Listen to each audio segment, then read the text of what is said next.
Imagine being in full control of your life, not just your actions, but your thoughts, your emotions, and how you respond to the world around you. Imagine waking up each day with peace in your mind, strength in your heart, and the clarity to know what really matters. But let's be honest, how many times have you felt overwhelmed by your own thoughts? Caught in anxiety, anger, doubt, or fear? Lost in mental noise that pulls you away from who you truly want to be? What you think shapes how you live. Your thoughts create your beliefs, your choices, your habits, and over time, your entire life. If you can't control your thoughts, then your thoughts will control you. And that's where most people lose the battle before they even begin. They let their mind wander. They let fear decide.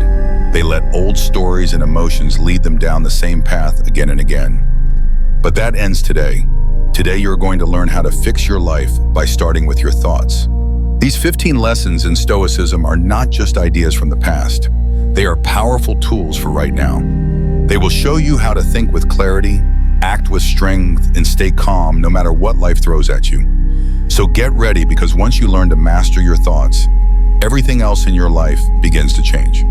Before we begin, I want you to make a promise to yourself. Write in the comments, "Starting today, I take control of my mind." I am Stoic. You are not just typing words. You are setting a new path. You are reminding yourself who is in charge. And the more you say it, the more your mind will believe it. So write it now and let's begin. Number 1, identify your subconscious default settings. Stop for a moment and think. When was the last time you really listened to the thoughts running through your head? Not just the loud ones, the quiet ones too. The ones that show up when you're alone, when you're under pressure, when you fail, when you're afraid. Most people don't realize it, but their thoughts are not original. They are automatic, programmed, repeated, played in loops from childhood, from past pain, from years of living on autopilot without ever stopping to ask, where is this coming from? You wake up and think you're in control. You make decisions, you speak, you react. But underneath all of that, there's something deeper running the show. Your subconscious, the part of your mind you don't see, but that quietly shapes everything you do. It decides how you see yourself, what you believe about others, what you expect from life, and most of it was formed without your permission. As a child, maybe someone told you that you're not smart, that you're not strong, that you're not good enough. Maybe you were rejected, abandoned, embarrassed, and over time those moments became beliefs, and those beliefs became habits of thought. Now, as an adult, you're still acting from that same place without even realizing it. This is what Stoicism warns us about, letting our lives be ruled by emotion, impulse, and unexamined beliefs. Marcus Aurelius wrote, "You have power over your mind, not outside events. Realize this and you will find strength." But how can you have power over your mind if you don't even know what your mind is doing behind the scenes? You can't fix your life until you fix the way you think. And you can't fix the way you think until you see what's really going on inside. So here's where you start. Become the observer. Pay attention to the thoughts that show up when you're under stress, when you're criticized, when something doesn't go your way. Don't try to fight them. Don't judge them. Just watch them. Because those are your default settings. That's your mental programming. And until you become aware of them, you'll keep living from them over and over again. Journaling is one of the most powerful tools you can use. Not because it's trendy or productive, but because it forces you to slow down and see your inner world on paper. The next time you feel anxious, insecure, angry, or numb, stop. Take 5 minutes. Write down exactly what you're thinking. Don't filter it. Don't fix it. Just be honest. After a week, go back and read what you wrote. You'll start to notice the same beliefs repeating themselves. I'm not good enough. This always happens to me. What if I fail? That's the script. That's what your subconscious believes. And now that you can see it, you can begin to change it. You don't change your beliefs by shouting affirmations. You change them by challenging them, by asking, is this true? Is this helpful? Would I teach this to someone I love? If the answer is no, then it's time to reprogram your mind. It won't happen overnight. But every time you catch a toxic thought and replace it with truth, you are writing a new mental script. One that is based on strength, clarity, and choice, not fear. Or the past. Remember this: you were not born with these beliefs. They were given to you, and anything that was given to you can be given back. You are not weak. You are not broken. You are simply running on an old program. And today is the day you begin to rewrite it. So start now. Make a promise to yourself. I will no longer live by thoughts I did not choose. I will take back control of my mind.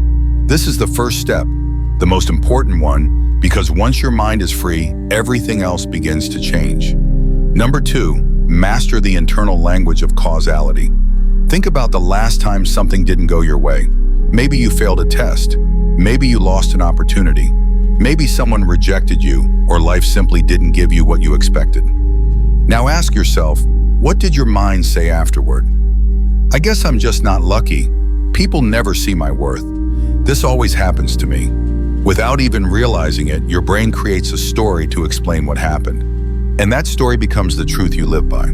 But here's the problem. Most of the stories you tell yourself are based on emotion, not on truth. You don't describe what actually happened. You describe how you feel about what happened, and you attach meaning to it, meaning that either helps you grow or keeps you stuck in place. That's why Stoicism teaches us to be ruthless with our thoughts. Not emotional, not reactive, but logical, honest, neutral. The way you explain cause and effect inside your mind is one of the most powerful forces in your life. It either sets you free or keeps you small. It either opens the door to growth or locks you in the prison of excuses. There's a big difference between saying, I failed because I'm unlucky, and saying, I failed because I didn't prepare enough. One blames luck, the other takes responsibility. One ends the conversation, the other opens the door to change. When you blame something outside of yourself, luck, people, the world, fate, you give away your power. You make yourself a victim. You tell your mind, there's nothing I can do. And the more you say it, the more your subconscious accepts it. Soon you stop trying, you stop learning, you stop growing because you have convinced yourself that the outcome is out of your hands. But Stoicism says the opposite. You cannot control everything that happens to you, but you can always control your response. And more importantly, you can control how you explain it to yourself. Marcus Aurelius faced betrayal, war, illness, and stress beyond imagination. And yet in Meditations, he never wrote, "This is unfair," or "Why me?" Instead, he asked, what part of this is in my control and what can I learn from it? That is the true internal language of power. So how do you master this skill? You start by listening to your explanations. Every time something happens, good or bad, pause and ask, how am I explaining this to myself? Then write it down literally, see your language on the page. Did you use words like always, never, everyone, no one, unlucky, or not meant to be? These are red flags. These are the words of learned helplessness, of giving up, of blaming things you cannot control. Now rewrite it. Take the same event and explain it with clarity, ownership, and honesty. Not to beat yourself up, but to tell the truth in a way that leads you forward. Instead of, I failed because I'm not good enough, say, I failed because I didn't study as much as I could. Now I know what to change next time. Instead of, they didn't like me because I'm awkward, say, that conversation didn't go well because I was nervous. I'll practice more and be better next time. This is how you train your mind to grow, not by lying to yourself, but by telling the truth in a way that keeps the power in your hands. Remember how you explain your life becomes your life. If your inner language is built on blame, you will stay where you are. If it's built on responsibility, you will evolve. So stop blaming luck. Stop blaming fate. Start looking at what you can control. Your effort, your choices, your mindset, your response. That's the Stoic way. Don't let your mind create a story that traps you. Create a story that builds you one sentence at a time, because the words you speak to yourself are not just words, they are commands, and your brain is always listening. Number 3, observe the mental narrator, not just the thoughts. We often try to fix our lives by changing our thoughts. We try to think more positively. We try to push away the negative. We try to force ourselves to just be strong or just move on. But what if you're focusing on the wrong thing? What if the real question isn't what am I thinking, but rather who is doing the talking inside my head? Because every thought has a voice, every voice has a tone, and if you listen closely, you'll notice that not all of them sound the same. Sometimes it's calm, sometimes it's harsh, sometimes it's scared, sometimes it's wise. That's because you don't just have one voice in your mind, you have many, and not all of them are helpful. There is a voice that criticizes you, that points out every flaw, that says you're not good enough, not ready, not capable. That voice is not truth. It's your inner critic, a pattern you learned somewhere along the way. Maybe from a parent, maybe from a teacher, maybe from a moment where you felt small and unsafe. It became a habit, a narrator. There is another voice that sounds like fear, that wants to hide, that believes people will leave, that assumes everything will go wrong. That voice is your wounded child, a part of you that still lives in the past, still protecting itself from pain that no longer exists, but still feels real. And then, if you're quiet enough, there's another voice. It doesn't shout, it doesn't panic, it doesn't insult, it just observes, it sees clearly. It knows what matters, it speaks from peace, not fear. That is your wise self, the part of you that Stoicism calls your rational mind. The part that can rise above emotion and respond with strength instead of reactivity. The Stoics knew this truth well. They didn't try to silence every thought. They didn't fight the mind. They watched it. They examined it. They asked, is this my higher nature speaking or something lower? Is this the voice of reason or the voice of fear? Marcus Aurelius wrote it as if he were two people, the one experiencing emotion and the one observing it. That's the Stoic practice, learning to separate yourself from the storm so you can see it clearly rather than get swept away by it. So the next time you hear a negative thought, don't just react to it. Ask who is speaking right now. Is this voice trying to protect me or limit me? Does this voice speak with wisdom or with pain? Give that narrator a name. It might sound strange, but it works. When your inner critic starts yelling, say, that's not me, that's the critic. Again, when fear rises and tells you to run or hide, say, that's just the wounded one trying to protect me. The moment you name the voice, you create space. And in that space, you gain power. Because now you're not in the thought, you're watching the thought. You've stepped into awareness. And from that place, you can decide, do I want to believe this? Do I want to act from this? Or can I choose a different voice to follow? This is how you break toxic loops. Not by force, not by pretending they're not there, but by stepping back and seeing clearly. This is just a pattern, a narrator, a voice, but it is not me. You are not your thoughts. You are the one who hears them. And that difference, that tiny bit of distance, is where your freedom lives. So slow down, listen carefully. And when a thought rises, don't just ask what it says, ask who sent it. And decide right there whether that voice deserves your attention, your energy, and your belief. Because the strongest mind is not the one that silences every doubt. It's the one that knows which voices to ignore.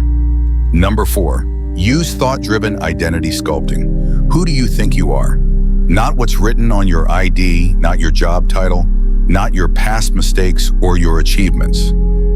I'm talking about the story you tell yourself when no one's watching. The quiet belief you carry every day about who you are and what you're capable of. Because whether you realize it or not, you're always becoming someone. Every thought you repeat is a brick in the structure of your identity. And over time, that identity becomes your reality. But here's the problem. Most people shape their identity by accident. They define themselves based on their worst moments.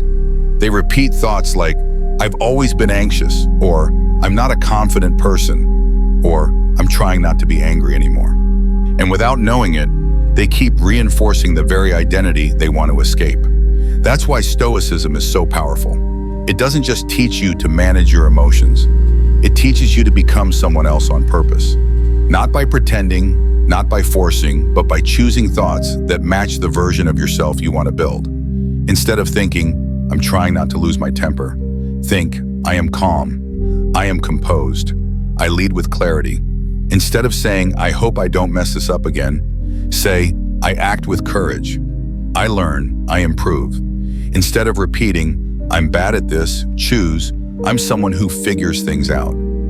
This shift may sound small, but it's everything. Because your mind is always listening, and whatever it hears the most, it starts to believe. Marcus Aurelius didn't say, I'm trying to be less reactive.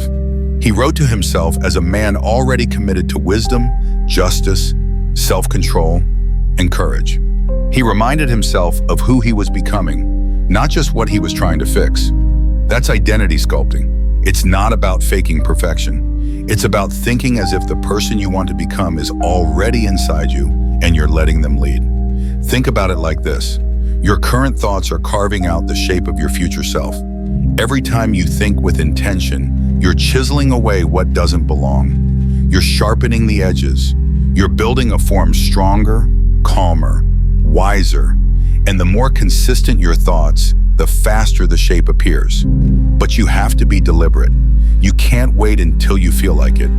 You must choose the identity first, then align your thoughts with it day after day. Let's say you want to be more disciplined. Don't wait for discipline to show up. Begin thinking like a disciplined person right now. Ask, what would a focused, clear-minded person do today? Then do that. Over time, those thoughts lead to choices. Those choices become habits, and the habits reinforce the identity. But the root always is the thought. The Stoics understood this well. Epictetus said, first say to yourself what you would be, and then do what you have to do. But most people do it backward. They try to act better without first thinking better. They try to change behavior without changing belief. You can't build a strong life on weak thoughts. And you can't build a new identity while repeating the same old mental patterns. So start now. Don't just think to solve problems. Think to shape identity. Every time you speak to yourself, ask, is this the voice of who I've been or who I'm becoming? And choose the second one every time. You're not trying to become someone new. You're uncovering the version of yourself that's always been there underneath the doubt, the fear, and the old labels. And you reveal that version not just by what you do, but by how you think. Number 5, track your emotional wake. After a boat moves through water, it leaves behind a wake, a trail in the surface that shows where it's been. Your thoughts do the same thing. Every thought you have leaves behind something in you. Sometimes it's peace. Sometimes it's pressure. Sometimes it's clarity. Sometimes it's confusion. But the truth is, most people never take time to notice what their thoughts are leaving behind. They just keep thinking on a loop, worrying, regretting, replaying the same memory, fearing the same outcome. And then they wonder why they feel so heavy, why they're anxious all the time, why they feel stuck even when nothing has changed around them. But it's not always the world causing that pain. Sometimes it's the thought you just had 5 minutes ago, or the one you've been having every day for the past 5 years. That's why Stoicism calls us to be conscious of the inner effect of our thoughts. Not just their logic, not just their words, but what they leave behind in the soul. Marcus Aurelius didn't just write down ideas. He reviewed the mood they left him in. His meditations weren't essays. They were emotional audits, a way to examine not just what he was thinking, but what his thoughts were doing to him. This is where your power begins. Not in fighting your thoughts, but in tracking their emotional weight. In asking yourself after a thought, how did that feel? Did that thought give me strength or steal it? Did it bring peace or pressure? Because some thoughts are not just unhelpful, they are mental toxins. And if you let them stay, they will quietly poison your day, your decisions, and your emotional health. A thought that leaves behind guilt every time it visits. That's not wisdom, that's shame in disguise. A thought that keeps you in fear, imagining everything that could go wrong. That's not caution, that's anxiety dressed up as logic. A thought that makes you feel small, stuck, unworthy. That's not truth. That's a memory playing on repeat. And just like you wouldn't eat expired food, you shouldn't keep digesting expired thoughts. You must become your own inner quality control. Not every thought deserves to stay in your mind just because it showed up there. Some thoughts need to be thanked for their warning and then thrown out. This doesn't mean you avoid discomfort. Stoicism is not about running from difficult emotions. It's about being honest, being aware, choosing the thoughts that serve you, not the ones that chain you down. So how do you begin? Start with a journal. At the end of each day, write down the strongest emotion you felt. Trace it back. What thought caused it? What story fed it? What belief allowed it to grow? After a few days, patterns will appear. You'll notice that certain thoughts always lead to regret, others lead to fear, others to clarity, to calm, to confidence. Those are the thoughts you keep. The others you challenge, rewrite, or let go. This is not just reflection, this is responsibility. Owning the effect your mind has on your emotions is how you stop being ruled by them. Remember, thoughts are not neutral. They are either building you up or breaking you down. And if you don't pay attention to the emotional trail they leave behind, you'll keep walking through the wreckage, wondering why everything feels off. Start tracking your emotional wake today, not to judge yourself, but to clean the waters you sail through. So the next time a thought leaves guilt, fear, or shame behind, stop and ask, do I really want to carry this with me? If the answer is no, then let it go. Replace it just like you would toss out spoiled food from your kitchen because your mind deserves better and your peace depends on it. Number 6, install thought interrupts via uncommon anchors. Have you ever caught yourself in a spiral? One thought leads to another, then another, then another, until your entire mood has shifted. You started with a small concern and now you're buried in fear, regret, or overthinking. And the worst part, you didn't even realize how far your mind had wandered until it was too late. This is how the mind works when left unchecked. One small spark can start a wildfire. One bad memory, one sharp comment, one tiny worry can pull you into a loop that runs for hours or days, but it doesn't have to be that way. You have more control than you think. You don't have to follow every thought to the end. You don't have to let your mind drive you. You can interrupt it, pause it, ground it, but only if you train yourself to notice the moment when it starts. That's what Stoics practiced. Awareness and intervention. Not just reflecting after the storm, but noticing it as it forms and doing something to stop it before it grows. One powerful way to do that, use uncommon anchors. What's an uncommon anchor? It's a simple, surprising cue. A small object, action, or sound that you train your mind to associate with a grounding thought. Something that breaks the loop. Something that reminds you, I am here. I am aware. I choose peace. Now, it could be anything. A ringtone you never use for anything else. A bracelet you tap when you notice yourself spiraling. A deep breath you take while touching your chest. A word you whisper under your breath like stillness or clarity. The key is that it must be deliberate, physical, tangible. Something that brings your awareness back into your body and out of the swirl of your thoughts. Let's say you notice your mind racing. What if this goes wrong? What if I embarrass myself? What if they leave me? That's the spiral. That's the moment. That's where the training begins. Instead of continuing the loop, you touch your anchor. You feel your feet on the ground. You take a breath. You say your phrase. I'm choosing peace. Now this thought does not deserve my energy. Stillness is in my control. And just like that, you create space. Not a solution, not a perfect answer, but space, and that space is everything. Because in that space, you remember who you are. You remember what matters. You remember that not every thought deserves to lead the way. Marcus Aurelius wrote, "You have power over your mind, not outside events. But that power only works if you use it in the moment. If you interrupt the storm before it pulls you under. If you choose a better thought before the spiral writes your story for you." So pick your anchor, something you'll remember, something you'll feel, a ring on your finger, a string around your wrist, a note in your phone with a word you need to hear. Then link it to a phrase that brings you back to center. Practice it daily, not just when you're overwhelmed, but in calm moments too. So when the chaos comes, and it will come, your response is automatic, trained, stoic. You don't need to fight your thoughts. You need to interrupt them. You don't need to erase the emotion. You need to hold it without letting it drive. This is how you take your mind back. Not with willpower alone, but with awareness, anchors, and simple intentional cues. Because one thought can ruin your peace, but one anchor can restore it. So next time your mind starts racing, pause, touch the anchor, breathe, and remind yourself, I don't follow spirals. I return to stillness. Number 7, challenge social scripts running in your mind. Not every thought in your head belongs to you. Some were planted there. planted by your parents, by teachers, by your culture, by media, by friends who meant well but didn't know better. And over time, you started repeating those thoughts until they felt like truth, until they felt like you.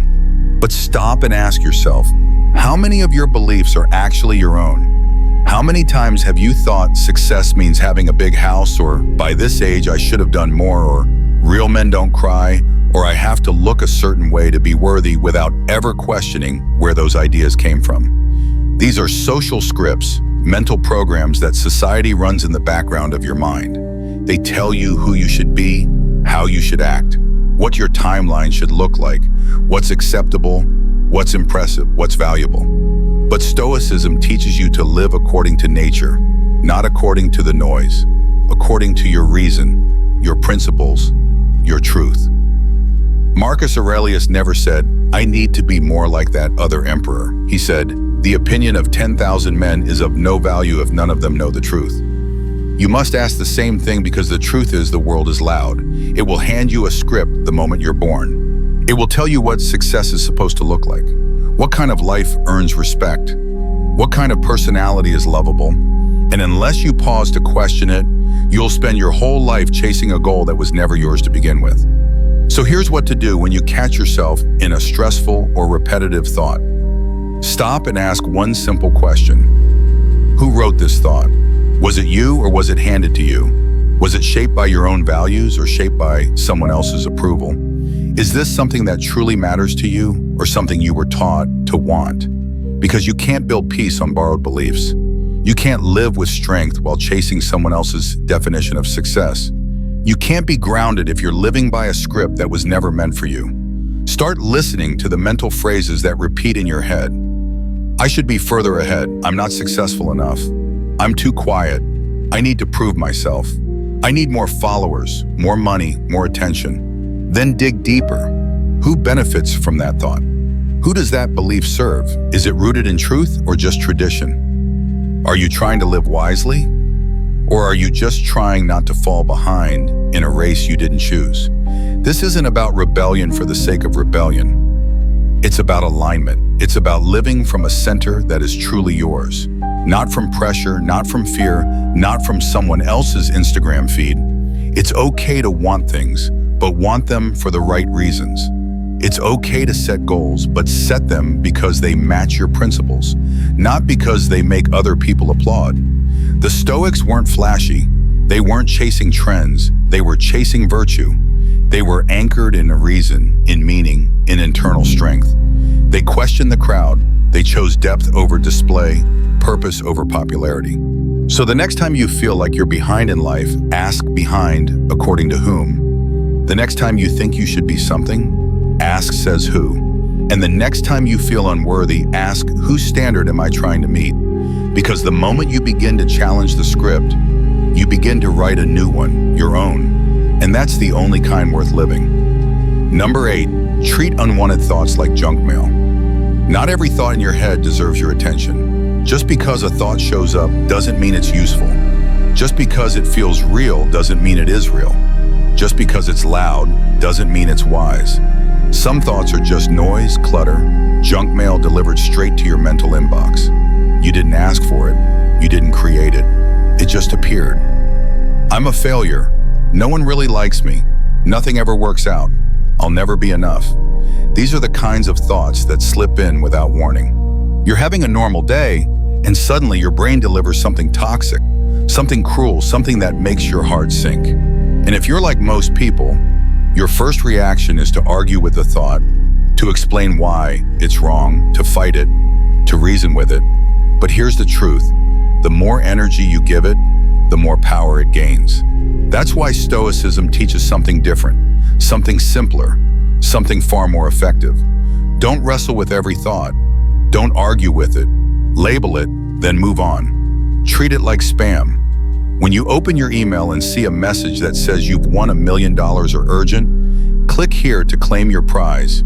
You don't open it and start debating with the sender. You don't reply. You don't panic. You don't ask, what if it's true? You delete it. You block it. You unsubscribe. Do the same with your mind. The next time a thought comes in that is clearly unhelpful, clearly toxic, clearly not aligned with your higher self, don't overthink it. Don't take it personally. Don't ask what it means about you. Just say, that's junk mail. Mentally mark it as spam. Then return to your center. Because not all thoughts are sacred. Not all thoughts deserve to be explored. Many are just echoes, leftover noise from old wounds, past criticism, social conditioning, or emotional habits that no longer serve you. Marcus Aurelius reminded himself over and over, you don't have to turn this into something. It doesn't have to upset you. That includes thoughts. Just because it enters your mind doesn't mean you need to give it meaning. You are the gatekeeper. You decide what stays. This doesn't mean you ignore your emotions. It means you become wise enough to know which thoughts are worth your energy and which are not. Imagine this. Every time a negative thought shows up, you say to yourself, that's just junk mail. Unsubscribe. That thought isn't mine to keep. No judgment, no resistance, just calm detachment. And when you respond like that, something amazing happens. The thought loses power. It fades faster. It stops sticking. It's like a message returned to sender. No reply, no reaction, no space to grow. This is the Stoic practice of depersonalization. Seeing the thought as a thought, not the truth, observing it from the outside, letting it pass like a cloud in the sky or a wave that rises and falls. So the next time a cruel or anxious thought appears, pause and say, I didn't order this. I'm not keeping it. Then move on. Return to your breath, to the present, to something useful. Because your mind is not a landfill. It's not meant to hold every scrap of mental junk that passes through it. Protect your inner space like sacred ground. Let only what's true, helpful, and strengthening stay. The rest junk mail, trash, delete. Number 9, build cognitive patience through future self-dialogue. Most people live inside a very small mental frame right now. What feels good now? What feels urgent now? What I want to avoid now? What I fear now? This narrow frame leads to impulsive choices, emotional decisions, and short-term thinking that cost you your long-term peace. And then later you look back and wonder, why did I do that? The truth is, many of your worst thoughts don't come from logic. They come from urgency, from discomfort, from the pressure to fix, react, control, or escape right now. But what if you could step outside of that narrow view? What if you could borrow the wisdom of someone who already lived through your current struggle and made it to the other side? That's where your future self comes in. Your future self is not just an idea, it's a tool, a compass, a wise mentor that lives inside you, but 5 years ahead, stronger, clearer, wiser. Someone who already paid the price for your current habits. Someone who already felt the weight of your distractions, your procrastination, your emotional impulses, and who can guide you if you are willing to ask. Stoicism teaches us to zoom out, to think in terms of life, not moments, to consider what matters not just now, but later. Marcus Aurelius was always writing to himself in a way that assumed future consequences. He asked himself, will this matter tomorrow, in a week, in 10 years? You must do the same. When your thoughts start racing, when you feel impatient, angry, afraid, or lost, pause, close your eyes. Picture yourself 5 years from now, calm, strong, grateful, living with purpose, and ask, what would you want me to focus on today? Let the answer come. Maybe it's focus. Maybe it's forgiveness. Maybe it's silence. Maybe it's a single action that seems small now, but changes everything later. When you listen to your future self, you quiet the noise of now. You gain perspective. You see that most of the things you're worried about today won't matter in the long run, but your choices will. This is how you build cognitive patience. You train your mind to think beyond impulse, to act from vision, not emotion. You remind yourself that discomfort is temporary, but consequences are not. That giving in feels good now, but costs more later. That discipline may be hard today, but brings peace tomorrow. And the more often you check in with your future self, the stronger your mental clarity becomes. This doesn't mean you have to predict the future.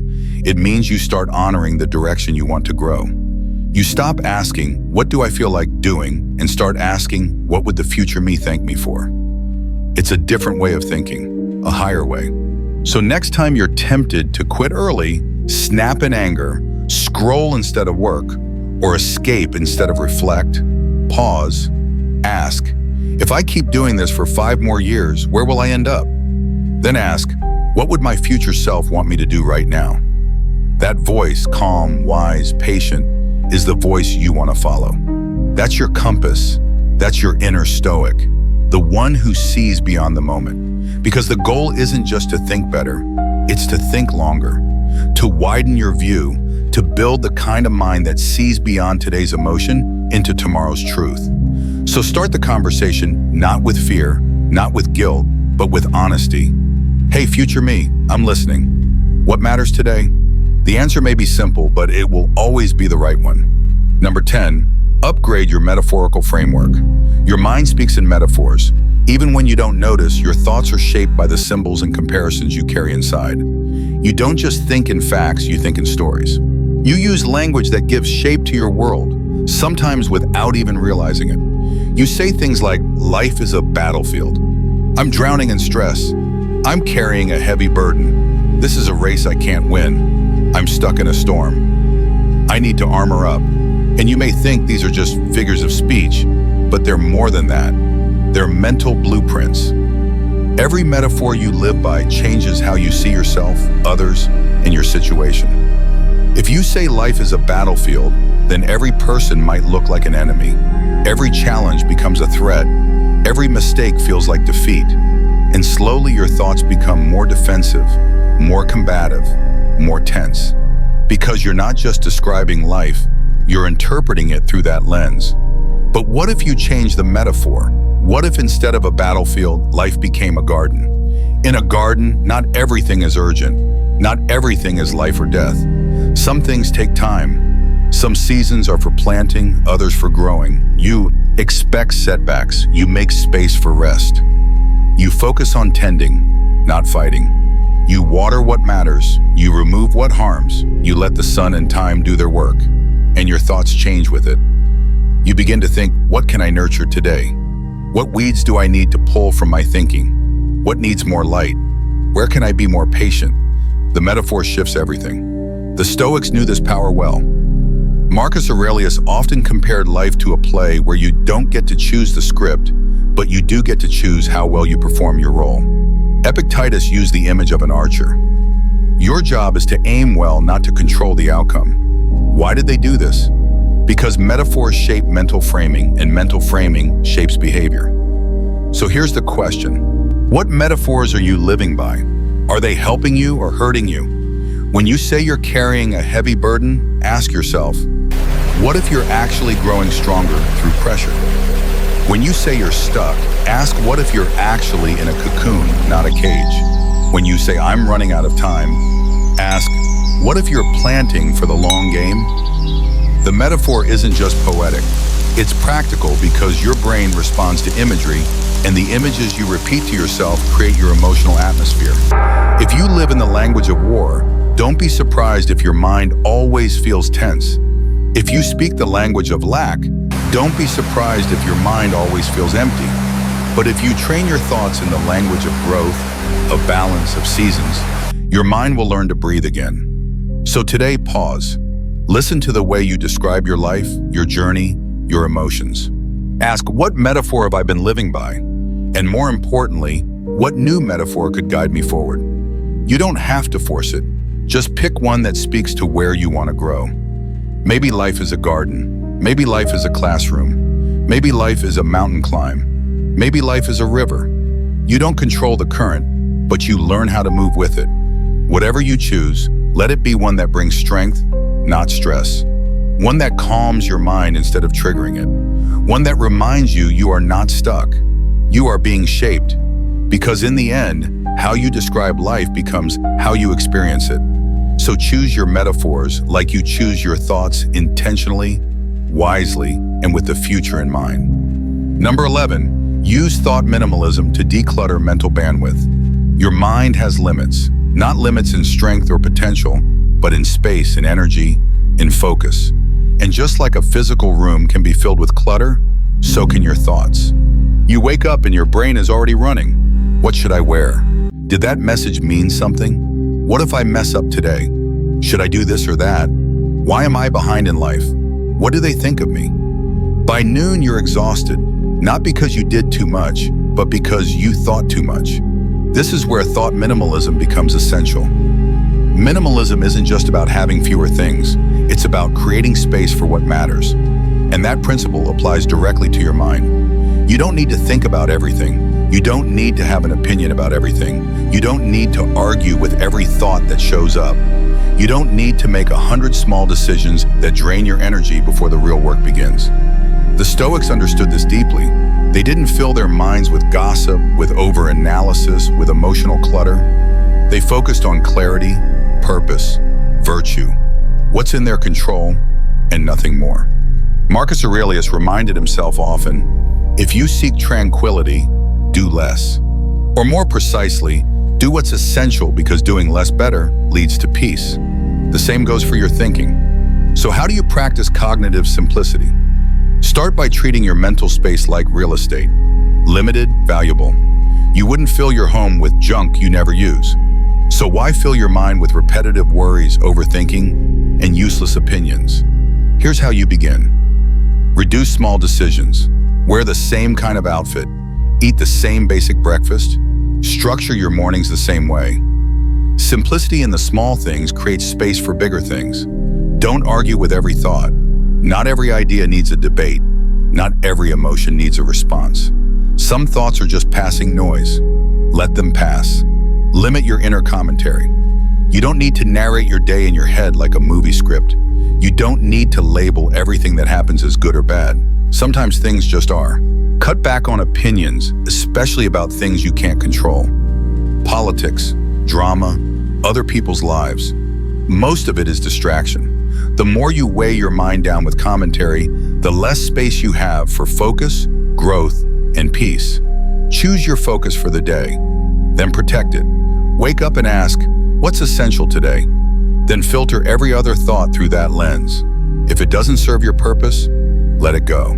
This is not about being cold or passive. It's about being deliberate, about clearing out the mental clutter so your thoughts can breathe, so your focus can sharpen, so your energy isn't wasted on things that do nothing for your future self. Thought minimalism creates mental stillness, and from stillness comes clarity, direction, power. Imagine your mind like a quiet room with one candle in the center. That's the goal, not flashing lights everywhere, not 10 conversations at once, just space, just focus, just light. That's where great thinking happens. That's where calm lives. So today, take inventory. Ask yourself, what thoughts are taking up too much space? What can I release, ignore, or simplify? Then do it quietly without drama. Your mind doesn't need more stimulation. It needs more space. Because the less you carry, the further you go. And in that empty space, you will find what truly matters. Peace, purpose, and vision. Number 12, decode and recode generational thought patterns. Some of the thoughts in your mind were never yours to begin with. They didn't come from your own experience. They weren't shaped by truth. They were passed down, spoken or unspoken from your family, your culture, your upbringing. These are legacy beliefs, and without realizing it, you may be living your entire life under their weight.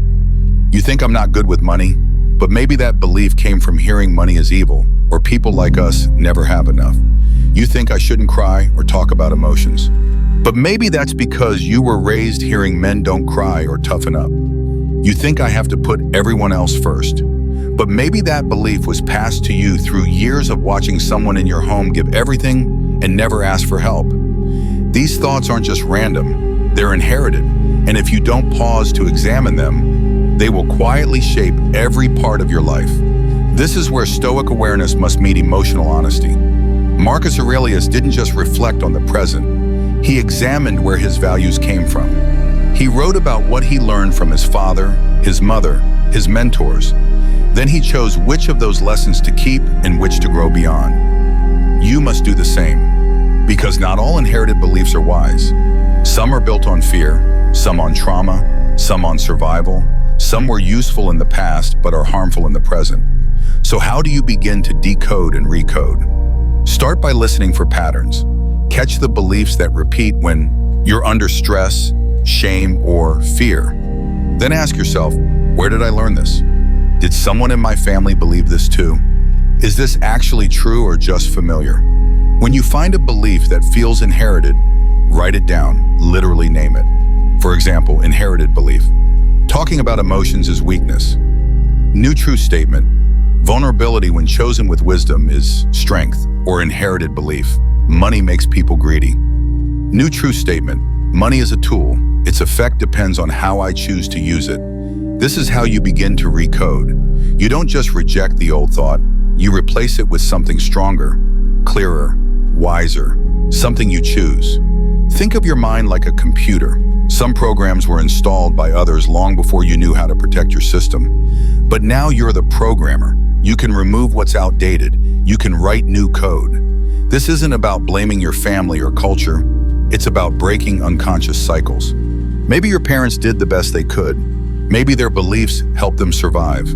But survival thinking isn't always healthy thinking. And if you want to grow beyond survival, you have to think beyond inheritance. You can love your roots and still pull the weeds. You can respect where you came from and still choose a new direction, because your thoughts shape your future, and your future should be built on truth, not fear passed down like a family heirloom. So start now.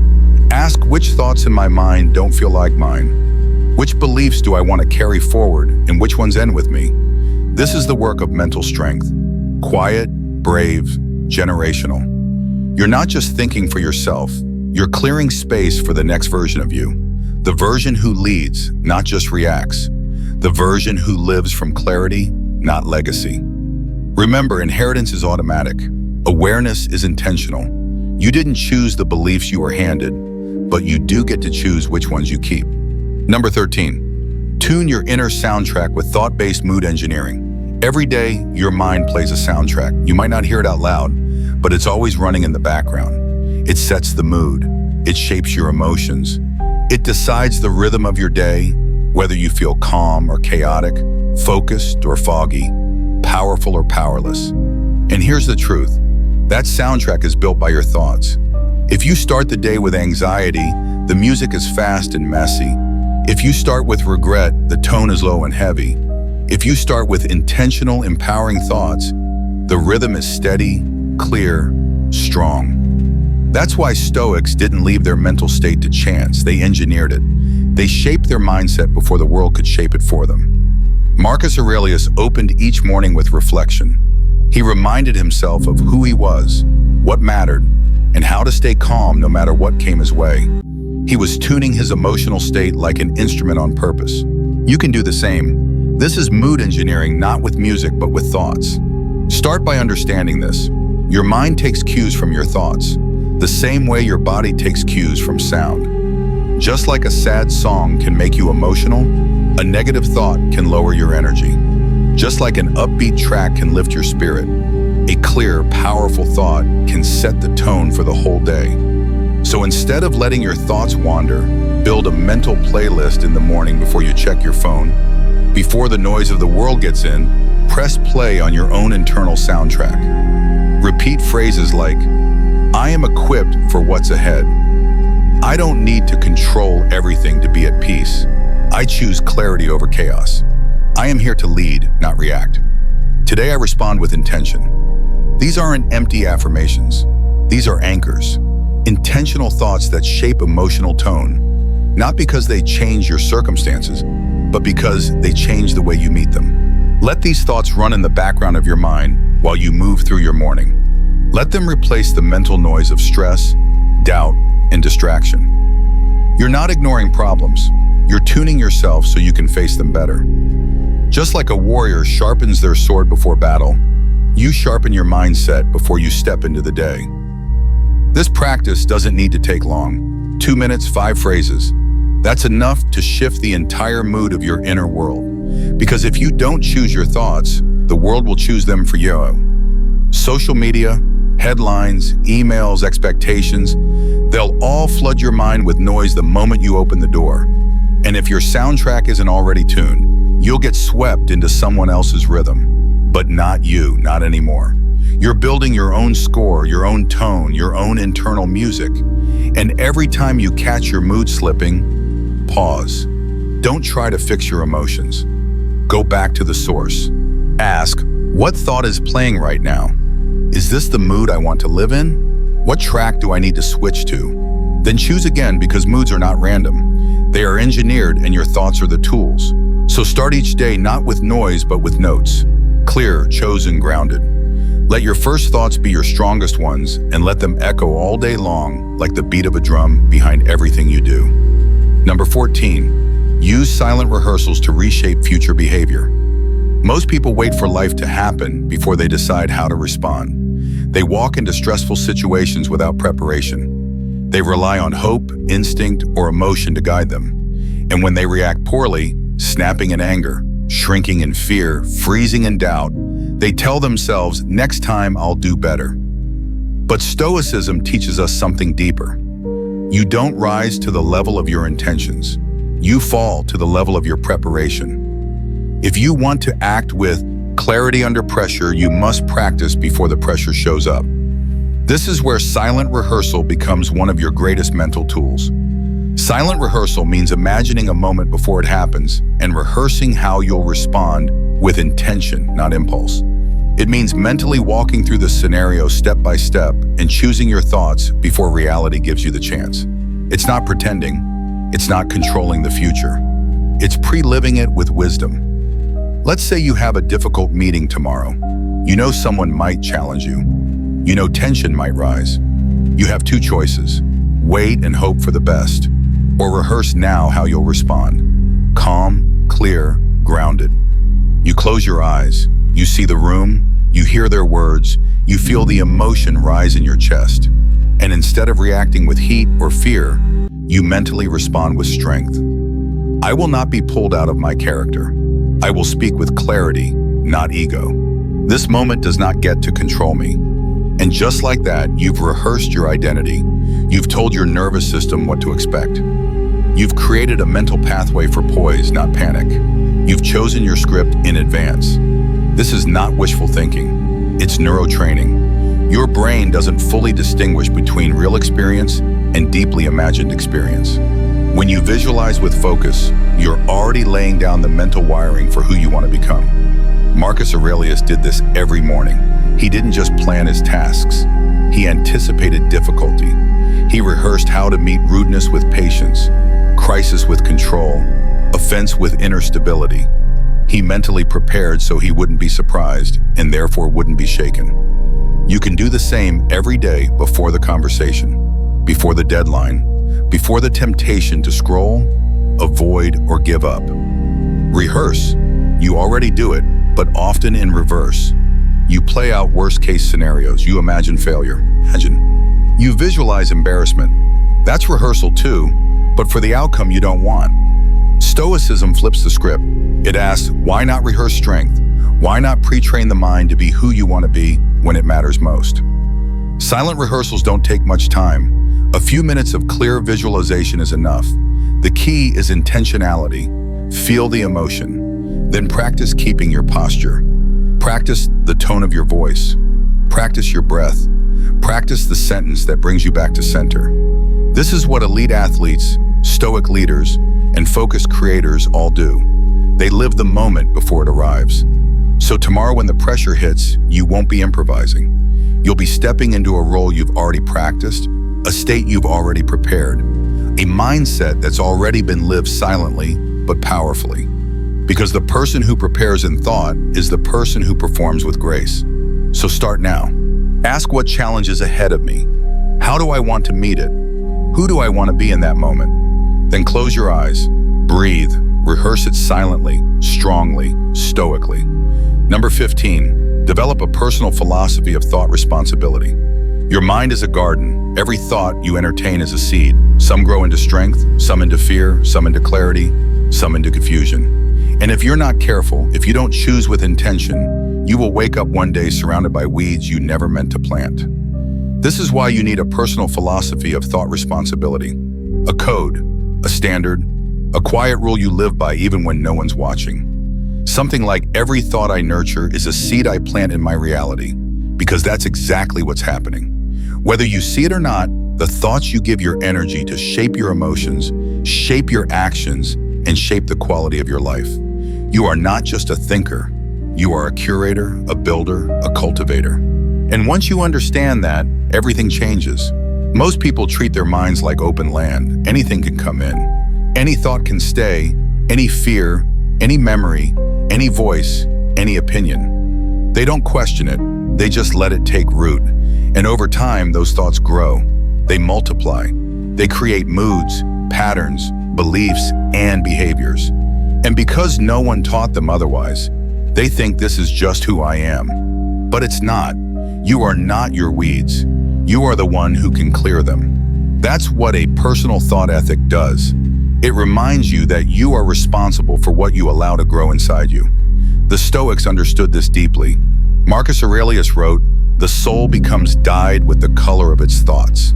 In other words, what you think you become. So the question becomes, what are you becoming? And are your thoughts helping you get there? When you adopt a personal code, you no longer let every thought stay just because it showed up. You ask, is this thought helping me grow? Would I give this thought to someone I love? If this thought becomes my reality, would I be proud of it? And if the answer is no, you let it go.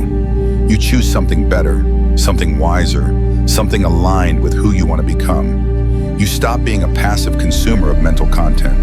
You become a conscious curator of your inner world. This doesn't mean you never have negative thoughts. It means you don't feed them. You don't water them. You don't build your identity around them.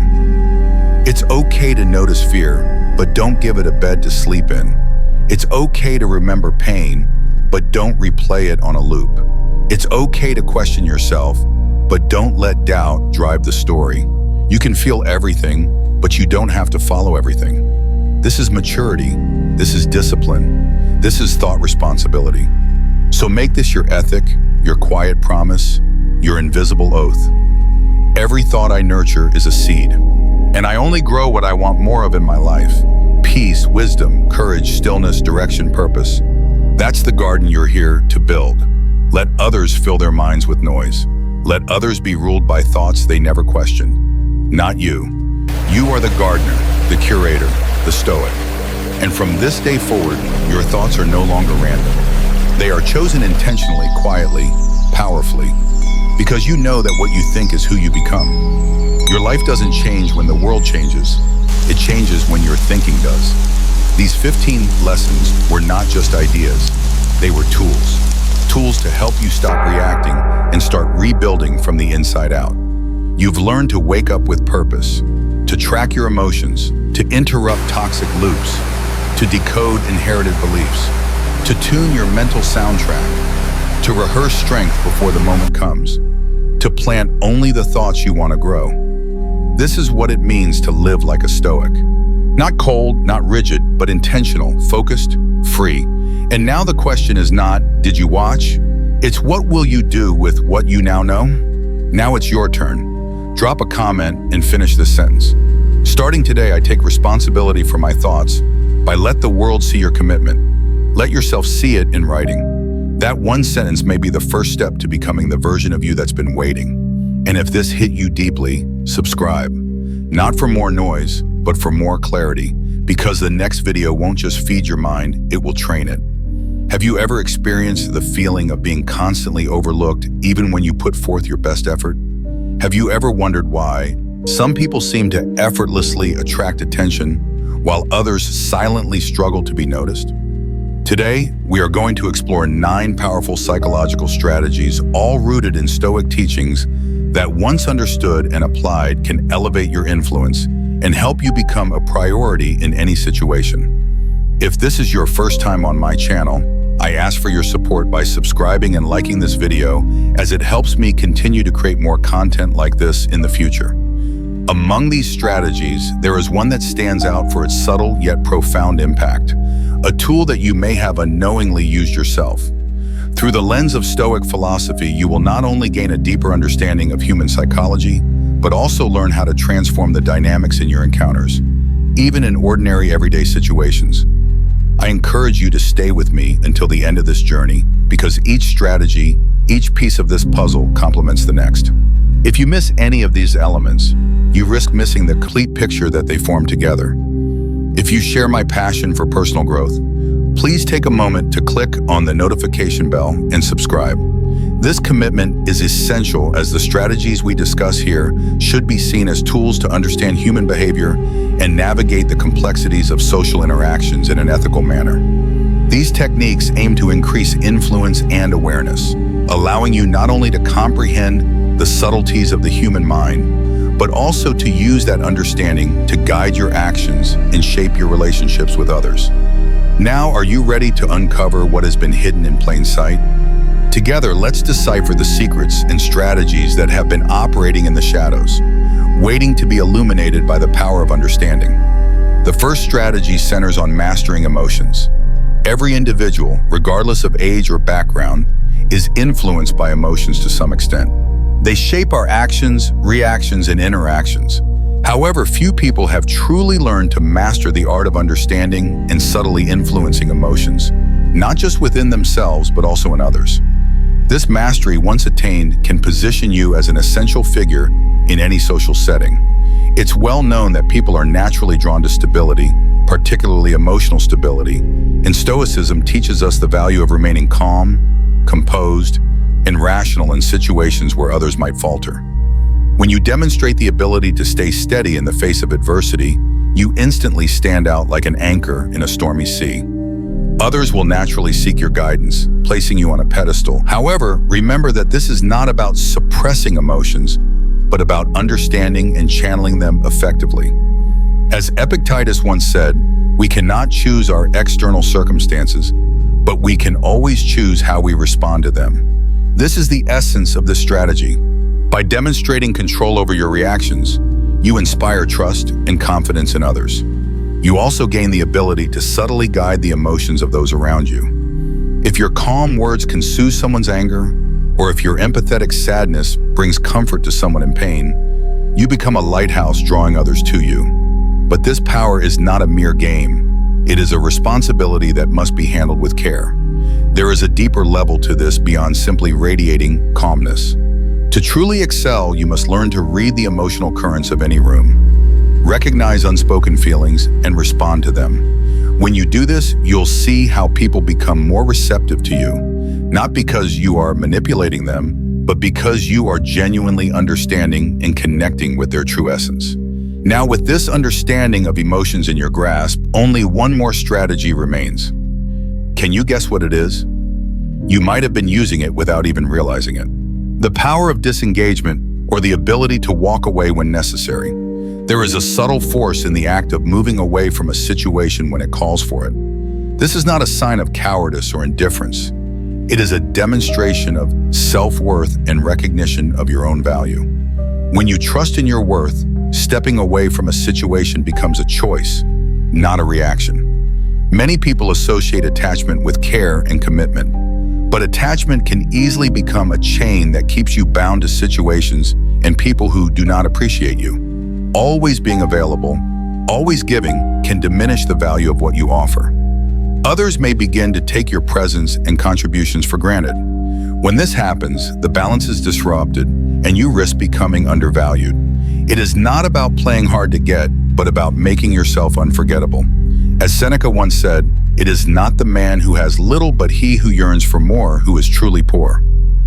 The willingness to step away from a situation is embracing the essence of this wisdom. It involves recognizing that there is power in self-respect and autonomy. When people sense that you are not bound by need or desperation, they start seeing you differently.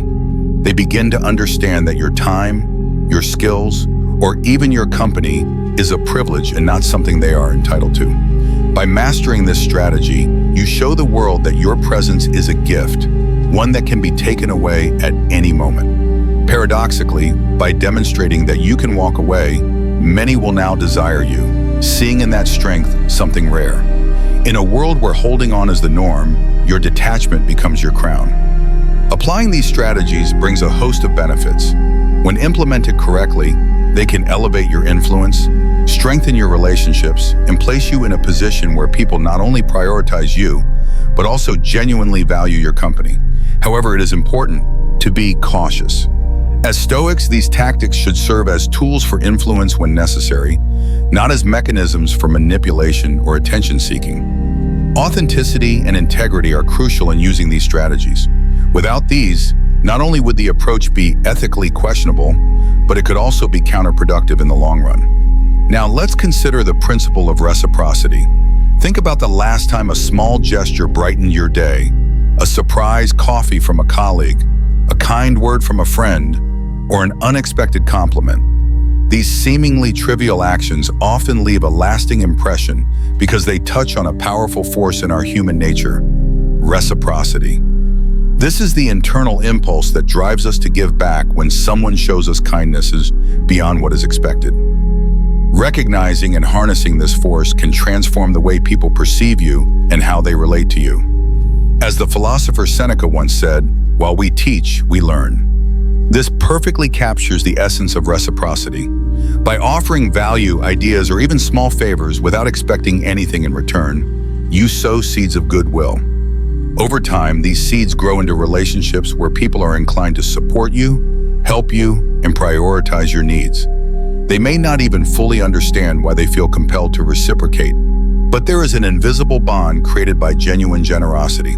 However, this strategy must be handled carefully. There is a fine line between genuine acts of kindness and manipulation. The key is sincerity. When you offer help or share knowledge selflessly, people will recognize your authenticity. When they sense that your intentions are genuine, the ties of reciprocity become stronger. On the other hand, if they detect hidden motives, trust is eroded and the connection will fade. As you reflect on this principle, be ready for the next strategy, which invites you to look inward. A place that is often overlooked but immensely powerful. Mastering persuasive storytelling is a strategy that many overlook. Have you ever struggled to express your point of view and wondered why some ideas stick in people's minds, while others fade into obscurity despite their merit? The answer may be simpler than you think: storytelling. Before technology, before modern education, and even before written language, there was storytelling. From ancient bonfires to today's viral videos, stories have been the unseen force that shapes opinions, drives actions, and changes minds. Epicurus wisely pointed out that men are disturbed not by the things that happen to them, but by the way they perceive them. It all comes down to perception. When you frame your message within a story, you offer a lens through which others can interpret the situation, guiding their thoughts and reactions. The beauty of storytelling lies in its ability to make listeners feel as though they are part of the narrative. This evokes empathy and makes your perspective resonate on a personal level. For example, if you're trying to persuade a team to take on a challenging project instead of listing facts and figures, you could tell a story about how pioneers faced similar obstacles and emerged victorious. By drawing parallels between their struggles and the current task, you show that while the road ahead may be difficult, the rewards, both tangible and intangible, are worth the effort. Suddenly, the project is no longer just another task. It becomes a noble pursuit. And who doesn't want to be the hero in their own story? However, the power of storytelling must be wielded with authenticity. People can tell when a narrative is contrived or when it's simply designed to manipulate. The goal is to find real, genuine connections and emotions. When authenticity is combined with the art of storytelling, it creates an unbeatable combination that ensures your voice is not just heard, but also remembered. But stories are just one piece of the puzzle. Our next strategy explores a principle so deeply embedded in human nature that it can open doors once thought closed. Now let's discuss the importance of prioritizing yourself. Have you ever noticed how some people seem to command a room without saying a word? Their mere presence demands respect. This magnetism doesn't come from external factors, but from an internal belief in their own value. The cornerstone of influential power lies not in seeking validation from others, but in recognizing your own intrinsic worth. As Marcus Aurelius once said, you have power over your mind, not external events. Understanding this concept is the key to unlocking your inner strength. When you recognize and nurture your self-worth, you naturally project an aura of self-confidence. This is not about arrogance or an inflated ego, but a genuine appreciation for who you are, your strengths, and your potential. When you value and prioritize yourself, the world begins to reflect that feeling back to you. Self-confidence is not about being arrogant or having an inflated sense of ego. Rather, it is about genuinely valuing and appreciating oneself, recognizing one's strengths, potential, and worth. When you prioritize yourself and understand your inherent value, the world begins to reflect that inner belief. This self-assurance is not about being self-centered or dismissing others, but about achieving balance. Just like the principle of reciprocity, which thrives on genuine gestures of goodwill, true self-love emerges from sincere introspection and self-respect. By investing time and energy in your own well-being, whether through learning, self-care, or setting boundaries, you signal to the world that you are worth this investment. This in turn influences how those around you perceive and prioritize you. Prioritizing yourself therefore becomes a foundational pillar of power. While influence is a significant part of it, it is only a small piece of the broader psychological strategies at play. As we move forward, another technique that can help you master the emotional fluctuations of relationships comes into focus: transforming adversaries into allies. In a world filled with noise and constant attempts to be heard, the simple, powerful act of truly listening stands out. Every individual, regardless of their background or situation, has a deep need to be understood. In a noisy world, offering someone your undivided attention is not only an act of kindness, but a powerful strategy that differentiates you from others. As the ancient philosopher Epicurus wisely observed, "We have two ears and one mouth, so we should listen twice as much as we speak." This maxim captures the essence of active listening. Many people simply wait for their turn to speak, but a skilled listener goes deeper, engaging with the words, emotions, and hidden intentions behind the speaker's message. By adopting this practice, you become a beacon of trust and respect in a sea of distractions.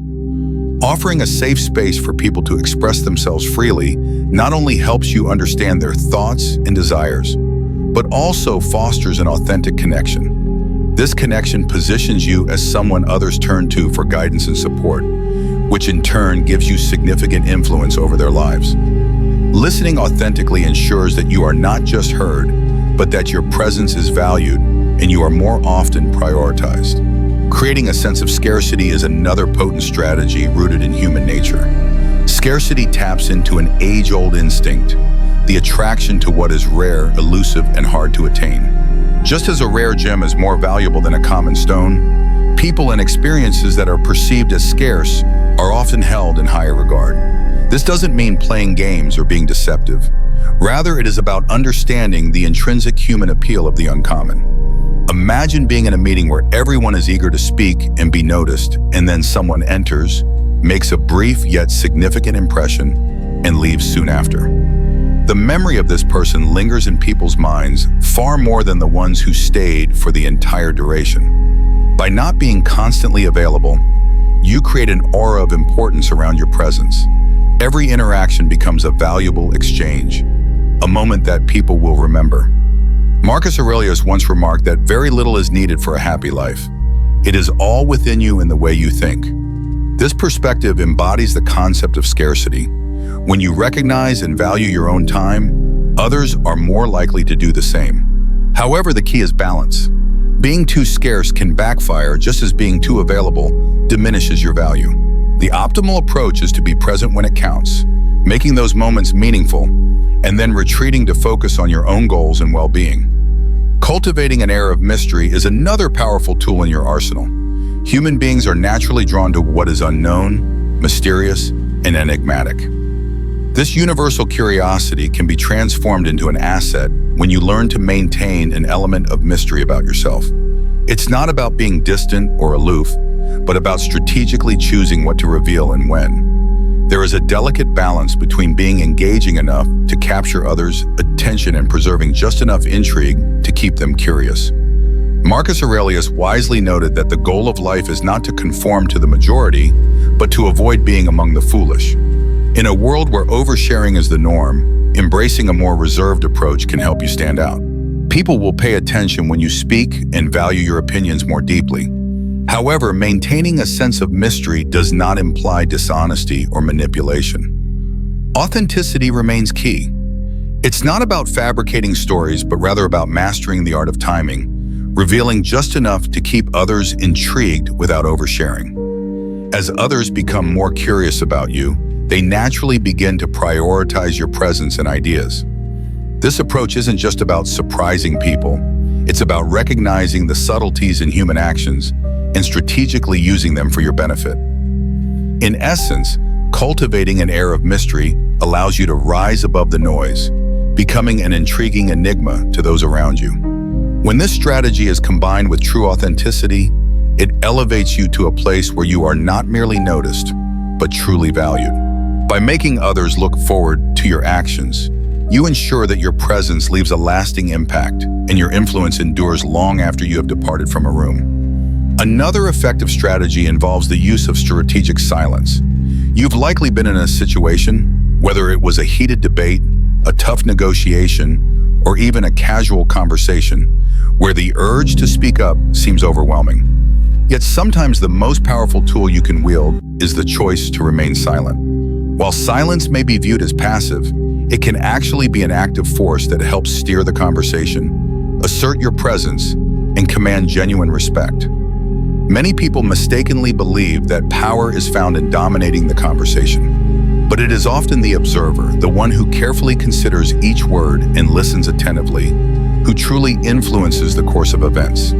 It's not about being the loudest or the most attention-grabbing. Think of the power of a pause. When you hold back, leaving a gap in the conversation, others begin to feel uneasy or anxious, scrambling to fill the silence. In that moment, they often reveal more than they intended. This gives you the opportunity to respond from a place of wisdom and clarity. As the philosopher Epictetus wisely noted, we have 2 ears and 1 mouth, so that we can listen twice as much as we speak. By practicing restraint in your speech, you position yourself as the orchestrator of the dialogue, directing it with precision. However, strategic silence isn't just about listening, it's about knowing when to speak and how to harness the power of your words. Each word you utter carries weight, and you must choose carefully when to speak and when to remain silent, ensuring your words have maximum impact. Words are more than just tools of communication. They have the power to shape perceptions and even alter realities. That said, using silence as a tool requires skill and balance. If you use it too often, it can come across as distant or disengaged. The key is to strike the right balance between active listening and moments of silence, making sure your interactions remain authentic and meaningful. Now imagine the immense possibilities when you combine strategic silence with another powerful strategy, one that guarantees you won't just be seen, but remembered. By combining these tactics thoughtfully, you position yourself as someone who has both influence and staying power. If you found this video insightful, be sure to like, subscribe, and leave a comment. Your support lets YouTube know that these kinds of videos are helping people like you, allowing us to create more content like this in the future. I want to talk to you about 10 powerful Stoic habits that, if you truly apply them, have the potential to solve 95% of your life's problems. Yes, that's how transformative they are. Have you ever wondered how some people manage to remain calm, composed, and emotionally grounded even when life throws them into chaos? The secret for many of them lies in Stoicism. This ancient philosophy has helped countless individuals find clarity and inner peace. And here's the good news. It's not reserved for scholars or Roman emperors. Its principles are practical, timeless, and incredibly relevant, no matter what era we live in. Best of all, you don't need a philosophy degree to understand or implement them in your life. Let's begin with one of the most essential foundations of Stoicism: learning to control what you can and accepting what you cannot. This is the first Stoic habit, mastering the dichotomy of control. At its core, this habit teaches us to direct our attention toward what lies within our power, while letting go of the things that don't. Embracing this wisdom can dramatically reshape the way we approach our problems and challenges. Epictetus, one of the most influential Stoic philosophers, once said, "It's not the events themselves that disturb us, but our judgments about them." This simple yet profound insight reveals a powerful truth. What often causes us stress isn't the situation itself, but how we interpret it and respond to it. Let's take a common scenario: being stuck in traffic. It's a situation that most of us find frustrating. But think about it. Traffic in and of itself doesn't hold any real power over you. The frustration arises from your response to it. Maybe you start panicking about being late or feeling like your time is being wasted. But if you apply the Stoic habit of the dichotomy of control, you'll recognize that the traffic is beyond your influence. What you can control is your reaction to it. You might choose to use that time to listen to a podcast, reflect quietly, practice deep breathing, or simply accept the delay with grace. This habit is so effective because it liberates us from needless stress and frustration. When we stop pouring our energy into things we have no power to change, we free up that energy to improve the things we can control. This shift doesn't just make us more efficient, it makes us calmer, more centered, and emotionally resilient. Like a muscle, this mindset strengthens with practice. The more we commit to managing our thoughts, emotions, and behaviors while accepting external events as they are, the more serene and grounded we become. So how do you bring this habit into your daily life? Whenever you find yourself caught in a difficult or stressful moment, pause and ask yourself, is this something I can control? If the answer is yes, then consider what specific actions you can take to improve the situation. If the answer is no, then your task is to accept it fully and redirect your focus towards something within your influence. This simple yet profound shift in focus can bring a surprising amount of peace. Let's move on to the next habit in our following message. But for now, take a moment to reflect on the dichotomy of control. Start practicing the art of letting go of what's beyond your reach and anchoring your energy in what you can change. You might be amazed at the calm and power you begin to uncover through this one principle alone. Now let's explore another crucial habit: the practice of mindfulness and being fully present in the moment. This is the second Stoic habit, cultivating awareness of the now. It may sound like a modern trend or something associated with meditation, but the truth is the Stoics were emphasizing this way of thinking centuries ago. Marcus Aurelius, in his famous Meditations, wrote, "Confine yourself to the present." That line is a gentle yet firm reminder that life only truly happens in the present. The past is gone and the future isn't here yet. All we ever really have is now. Why is living in the present so important? Because it's the only place where we can truly experience life. When we're present, we're more alive, more connected, and more capable of navigating challenges with clarity and grace. Consider how often your body might be in one place while your mind is elsewhere. Maybe you're at work thinking about a past mistake or spending time with loved ones, but worrying about what might go wrong tomorrow.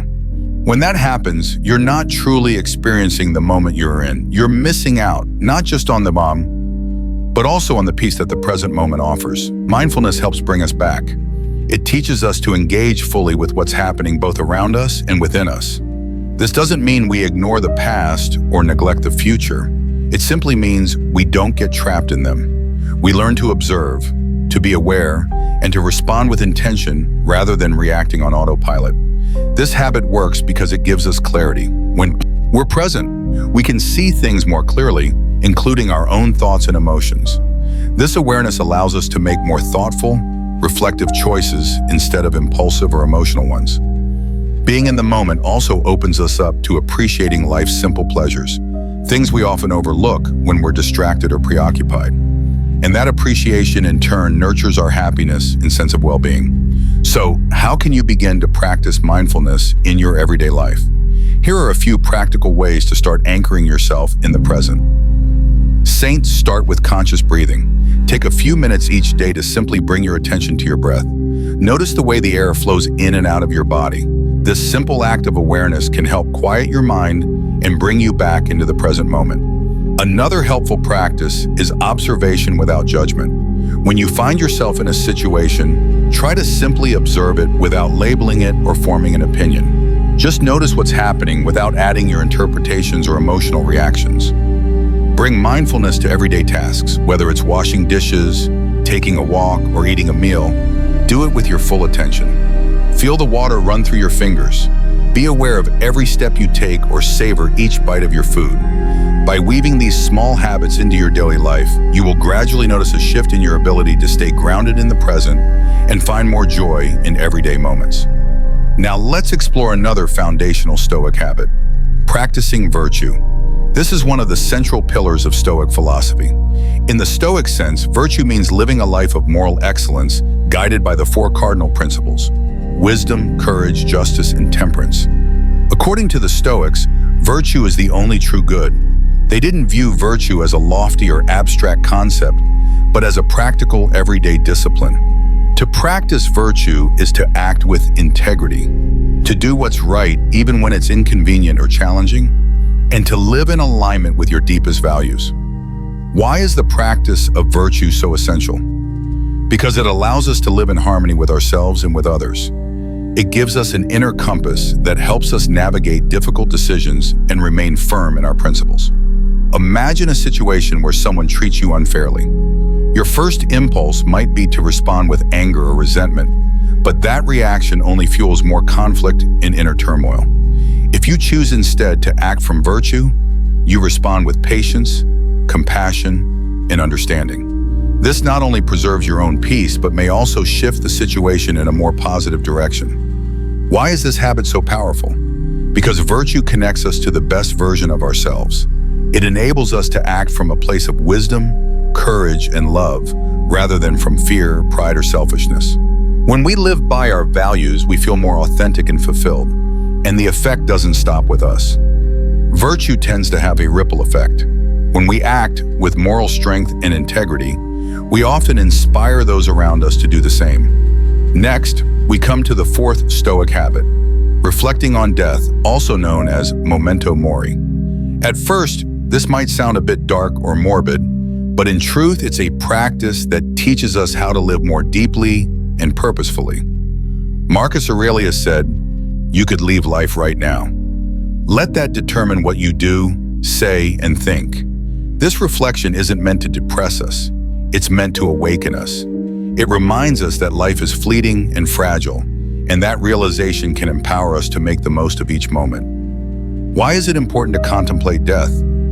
Because it puts everything into perspective. We often spend so much energy worrying about things that in the grand scheme of life don't truly matter. But when we remember that our time here is limited, we become more focused on what actually counts: our relationships, our values, our passions. Picture this. You're in the middle of an argument with a close friend. In that moment, being right might feel extremely important. But if you stop and reflect on the fact that both you and your friend have limited time in this life, you might find the clarity to value the friendship over the disagreement and seek a more peaceful resolution. This habit works because it clears the fog from our minds. It reminds us to prioritize what really matters and to let go of trivial concerns. It helps us make choices that bring genuine meaning and fulfillment. So how can you begin to integrate memento mori into your life? Try setting aside a few minutes each day to reflect on the reality that your time is limited. This doesn't have to be a negative or fearful exercise. In fact, it can become a powerful way to appreciate your life more deeply. Let this reflection bring you back to the present. Use the awareness of death as a call to live fully, cherishing the small moments, expressing love to those who matter, and doing the things that bring your soul to life. Make plans for your future, but don't become consumed by them. Live today as though it's your only day, making space for what ignites your spirit and aligns with your values. By bringing the practice of memento mori into your daily awareness, you'll begin to feel a newfound appreciation for each day. You'll start to live with greater intention, clarity, and presence, focusing more on what truly matters. Our fifth habit focuses on building emotional strength, something the Stoics believed was essential for a balanced and fulfilling life. According to their philosophy, having control over our emotions is not just helpful, it's crucial. Seneca once said, "Difficulty strengthens the mind as labor does the body." This powerful quote reminds us that challenges aren't merely obstacles. They're opportunities to fortify our inner resilience. Much like exercise strengthens our physical form, facing and overcoming difficulties isn't just about endurance, it's about growth. By doing so, we cultivate the kind of emotional strength that prepares us for whatever life may bring. Why is this emotional strength so important? Because our emotions are like the waves of the ocean, sometimes calm, other times wild and stormy. Learning to navigate them is key. We shouldn't be tossed about by emotional turbulence. Instead, we must learn to surf those waves with skill and steadiness. As Seneca suggested, life's hardships can sharpen the mind the same way physical labor conditions the body. Each difficulty we face becomes a stepping stone, making us not only stronger but also more prepared for future trials. This habit is effective because emotional strength enables us to remain composed and clear-headed, even in the most difficult circumstances. It teaches us to respond thoughtfully rather than react impulsively. And this doesn't mean suppressing or ignoring how we feel. Instead, it's about understanding our emotions and managing them in a healthy, constructive manner. So how can you begin to build this kind of emotional strength in your everyday life? One important step is learning to recognize your emotions. Awareness is the first key to mastering them. When a strong emotion rises within you, be it anger, fear, or sadness, pause for a moment. Give that feeling a name. Simply identifying what you're feeling can offer clarity and reduce its intensity. Another helpful technique is practicing deep breathing. Deep intentional breaths are a simple yet powerful way to calm your mind and body. Whenever a strong emotion begins to take control, take a moment to pause and breathe deeply. This can center you and restore a sense of calm. Reflection is equally important. Before reacting to a situation, take a moment to ask yourself, how do I want to respond? What outcome am I hoping for? This brief pause allows you to choose a response that aligns with your values and goals rather than acting on impulse. Try also to see the lessons hidden within your struggles. Instead of treating difficulties as roadblocks, begin to view them as chances to grow and develop. Every challenge is an opportunity to strengthen your resilience and increase your capacity to face future adversity. Emotional strength isn't something you develop overnight. It's a lifelong process, but the more you practice these strategies, the easier it becomes to remain calm, thoughtful, and centered even when life feels chaotic. Now let's move to the sixth Stoic habit, cultivating gratitude. Gratitude is a transformative practice that can shift your entire perspective and significantly increase your sense of happiness. Epictetus once said, "He is a wise man who does not grieve for the things which he has not, but rejoices for those which he has." This quote underlines the importance of being thankful for what we already have, rather than constantly yearning for what is missing. Why is it so important to practice gratitude? Because when we adopt a grateful mindset, our attention naturally shifts from what's going wrong to what's going right. This change in focus not only improves our mood, but also boosts our emotional and mental well-being. Gratitude teaches us to appreciate the simple joys in life and to stop taking them for granted. Think about a typical day. It's easy to become consumed by stress, complaints, or setbacks. But if you pause and reflect, you'll likely find many things worth appreciating. A warm meal, a kind gesture, or a meaningful conversation. Even the smallest blessings can have a profound impact on how we feel. This habit is effective because gratitude grounds us in the present moment and helps us to value the good that already exists in our lives. It enhances our sense of well-being, fosters satisfaction, and brings a deeper awareness to the richness of our daily experiences. Practicing gratitude consistently can even improve our relationships and make us more resilient when life gets tough. So, how can you begin cultivating gratitude in your daily routine? One approach is to keep a gratitude journal. Each day, write down at least 3 things you are thankful for. They don't have to be grand or life-changing. What matters is that you acknowledge and appreciate them. Another powerful step is expressing your gratitude to others. Take the time to thank the people around you. It can be a simple verbal thank you or a written note expressing your appreciation. Doing so not only strengthens your relationships, but also creates a more positive and supportive environment for everyone involved. Finally, spend a few minutes each day reflecting on the good things in your life. You might find it helpful to do this at the end of the day as a way to close it on a positive note. This habit of grateful reflection can shift your mindset over time and help you notice more of the beauty and joy that surround you. Gratitude is more than a fleeting feeling. It's a daily practice that can dramatically enhance your outlook and happiness. I encourage you to begin integrating these practices into your life and watch how your perspective begins to shift for the better. Now let's move on to the seventh Stoic habit, keeping life simple. In a world that often glorifies excess and complexity, the practice of simplicity offers a quiet kind of power. The Stoics believe that true peace and clarity are found not in accumulation, but in letting go of what is unnecessary. They taught that it is better to live with little and have peace of mind than to possess much and be burdened by worry. This timeless wisdom serves as a reminder that a cluttered life, whether materially or mentally, can cloud our inner peace. Simplicity allows us to focus on what truly matters, bringing a sense of calm and contentment that can't be found in endless striving. Choosing simplicity doesn't mean living without joy or beauty. It means being intentional about what we allow into our lives. It's about clearing away the noise so we can hear our own thoughts, follow our values, live with greater purpose. This habit of simplicity is a path to freedom, a freedom from the constant pressure to keep up, to accumulate, to impress. And in that freedom, we discover peace. Having little with peace of mind is far better than having much with worry. This powerful quote reminds us that a fulfilling life doesn't depend on an abundance of possessions, complicated routines, or constant activity. In fact, true happiness often emerges from a life of simplicity. But why is simplicity so important? Because it gives us clarity. Simplicity frees us from unnecessary distractions and noise, allowing us to concentrate on what genuinely matters. It reduces stress and makes room for the things that bring us true joy. Imagine having fewer possessions to maintain and fewer obligations to manage. That kind of lifestyle offers more freedom, more space, and more peace to truly enjoy life. When we strip away the unnecessary, we begin to appreciate what we do have even more deeply.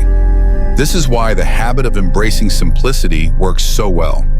It removes the clutter from our lives and minds, helping us focus on our values and priorities. It lets us live with intention, which not only eases stress, but significantly boosts our sense of satisfaction and inner peace. So how can you begin living more simply in your daily life? Start by regularly decluttering your belongings. Let go of anything that doesn't serve a purpose or bring you joy. Keep only what is useful or truly meaningful to you. Simplify your schedule as well. Take a closer look at your commitments and release the ones that aren't truly necessary. Learn to say no to things that don't align with your values. Focus on what truly matters. Identify your priorities and invest more of your time and energy in them. Let go of distractions and tasks that don't contribute to your well-being. Keeping life simple is a habit that brings clarity, peace, and freedom. I encourage you to begin simplifying and observe how much lighter and happier your life can become. Now let's move on to the eighth Stoic habit, the practice of self-discipline.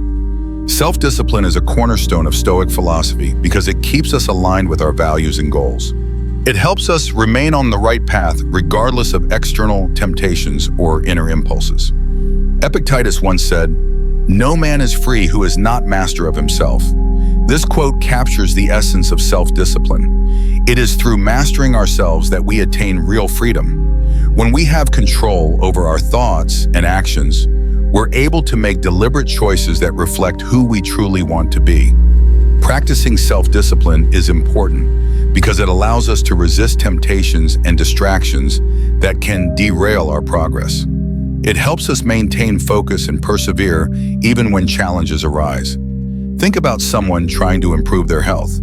Without self-discipline, it's easy to indulge in unhealthy foods or skip workouts. But with discipline, that person can stay committed to their health goals even when it's tough or inconvenient. This habit is effective because self-discipline gives us authority over our decisions. It enables us to act in ways that reflect our long-term values rather than our short-term impulses. The result is a deeper sense of satisfaction and a greater chance of achieving success over time. So how can you cultivate self-discipline in your everyday life? Begin by setting clear goals. Define what you want to accomplish and break it down into achievable steps. This gives you a sense of direction and a clear target to aim for. Next, build routines and habits that support your goals. For instance, if you want to improve your health, set a regular workout schedule and plan your meals ahead of time. Keep track of your progress. Monitoring your achievements can keep you motivated and help you adjust your approach when needed. Practicing self-discipline is a life-changing habit that can help you reach your potential and fulfill your goals. Start weaving these strategies into your daily routine and notice the powerful difference they can make. Now we move to the 9th Stoic habit. Embrace resilience. Resilience is the strength to recover from hardship and continue forward with courage and determination. Marcus Aurelius once said, "The rock is struck and remains. The hammer is worn by it." This quote beautifully illustrates the nature of resilience. Like the rock that endures the repeated blows of the hammer, we too must learn to stay strong in the face of life's challenges. Embracing resilience is vital because life is full of difficulties and unexpected events. Without resilience, it's easy to become overwhelmed or discouraged when things go wrong. But when we develop resilience, we're able to face life's storms with inner strength. Think of a tree caught in a violent wind. Its branches may bend or even break, but the tree remains standing. In the same way, resilient people withstand adversity and continue to grow even when shaken by life's hardships. This habit works because resilience provides the strength and determination to keep going. It helps us reframe challenges as opportunities for learning and personal growth. Resilience also equips us to deal with setbacks without losing hope or direction. It empowers us to bounce back, often stronger than before. Embracing resilience doesn't mean avoiding pain. It means enduring it with grace and using it as a stepping stone. Life will test you, but with resilience, you can rise above every setback. Keep pressing forward, knowing that every storm you survive builds your strength. Moreover, resilience empowers us to maintain a hopeful and optimistic outlook even in the midst of hardships. It helps us approach adversity not with despair, but with a sense of possibility. So how can you begin to cultivate resilience in your everyday life? One powerful way is to foster a positive mindset. Keeping a positive attitude and deliberately looking for the silver lining in every situation allows you to view challenges not as roadblocks, but as opportunities for growth and learning. Another essential step is to strengthen your relationships.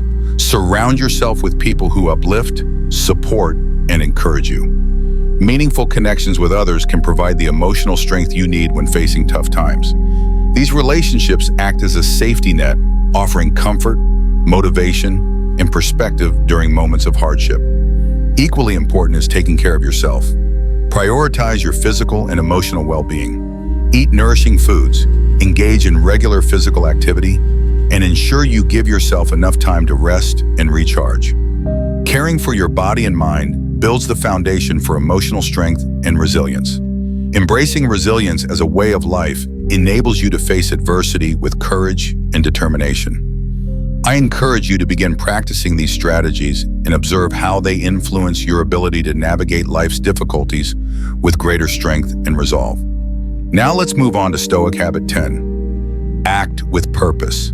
The 10th Stoic habit centers around the principle of acting with clear intention. The Stoics firmly believe that every action we take should be deliberate and rooted in our deepest values. Seneca captures this idea powerfully when he says that life is like a play. It's not about how long it lasts, but how well it's performed. This quote reminds us that the length of our life is less important than the quality and purpose with which we live it. Why is it so important to act with purpose? Because when our actions are guided by our values and aligned with our goals, we live more meaningfully and authentically. Living with purpose allows us to make the most of our time and energy, giving our life a clear direction. Picture yourself steering a ship without a clear destination. You risk drifting aimlessly, wasting valuable time and effort. But if you have a clear destination and every action you take moves you closer to it, your journey becomes not only more efficient, but also more fulfilling. This habit is powerful because acting with purpose brings focus and clarity. It helps us to prioritize our time, our energy, and our efforts. It also enables us to make wiser choices, consistently moving us closer to the life we want to build. Living in alignment with our values gives us a deep sense of integrity and inner peace, reinforcing our sense of purpose. So, how can you begin to act with purpose in your daily life? Start by taking time to identify and define your core values and personal goals. Reflect on what truly matters to you. When you are clear about what you value and what you hope to achieve, you naturally gain a sense of direction and meaning. Align your everyday actions with these values and goals.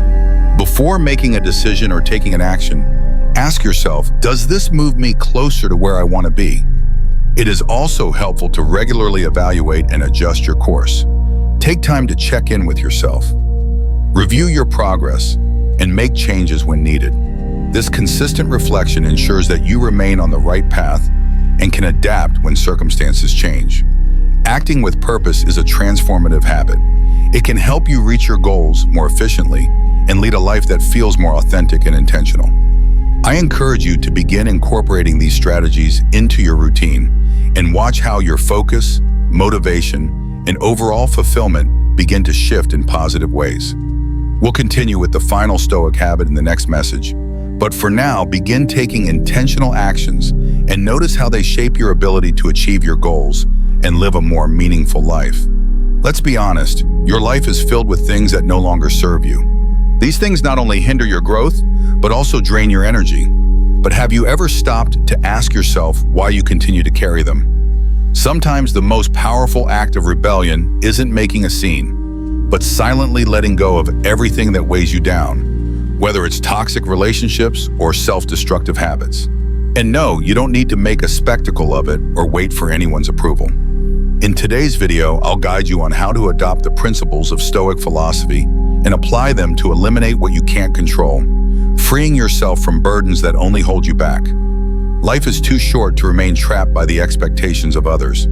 I'll show you step by step how to let go of 10 things that are making your life chaotic, not only physically but mentally as well. These things are destroying you faster than you realize, and once you eliminate them, you will feel a weight lifted from your soul. It'll leave you speechless. So start today in silence without any excuses. Ultimately, what you choose to leave behind will say more about who you are than anything you try to hold on to. Are you ready to truly start living? But before we dive in, let me share a story that will help you understand the wisdom behind this concept. In a remote village by the sea, there lived a young fisherman named Nina.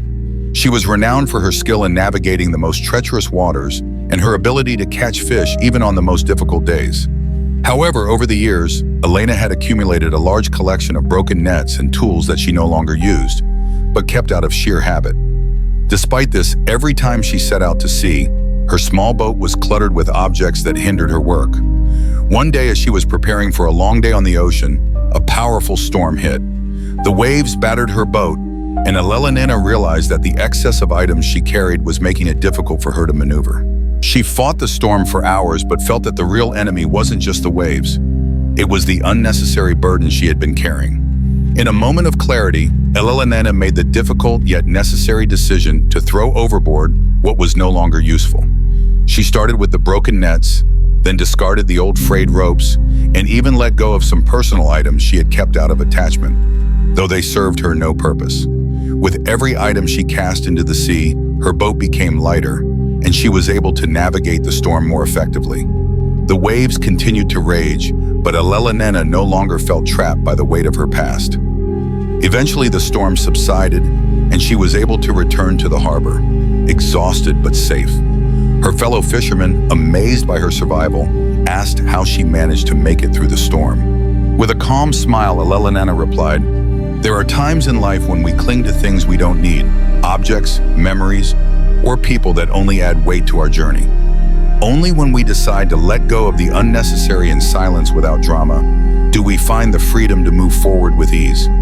The moral of this story is clear. There are many things in life that we must silently eliminate in order to continue.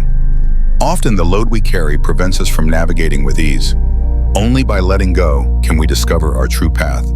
Before we dive into the first lesson, I encourage you to subscribe and turn on notifications so you won't miss out on future videos. Let's begin. Fear of what others think. Have you ever realized how many decisions you've made simply out of fear of what others might think? That fear is like a silent presence that clings to you, preventing you from being your authentic self.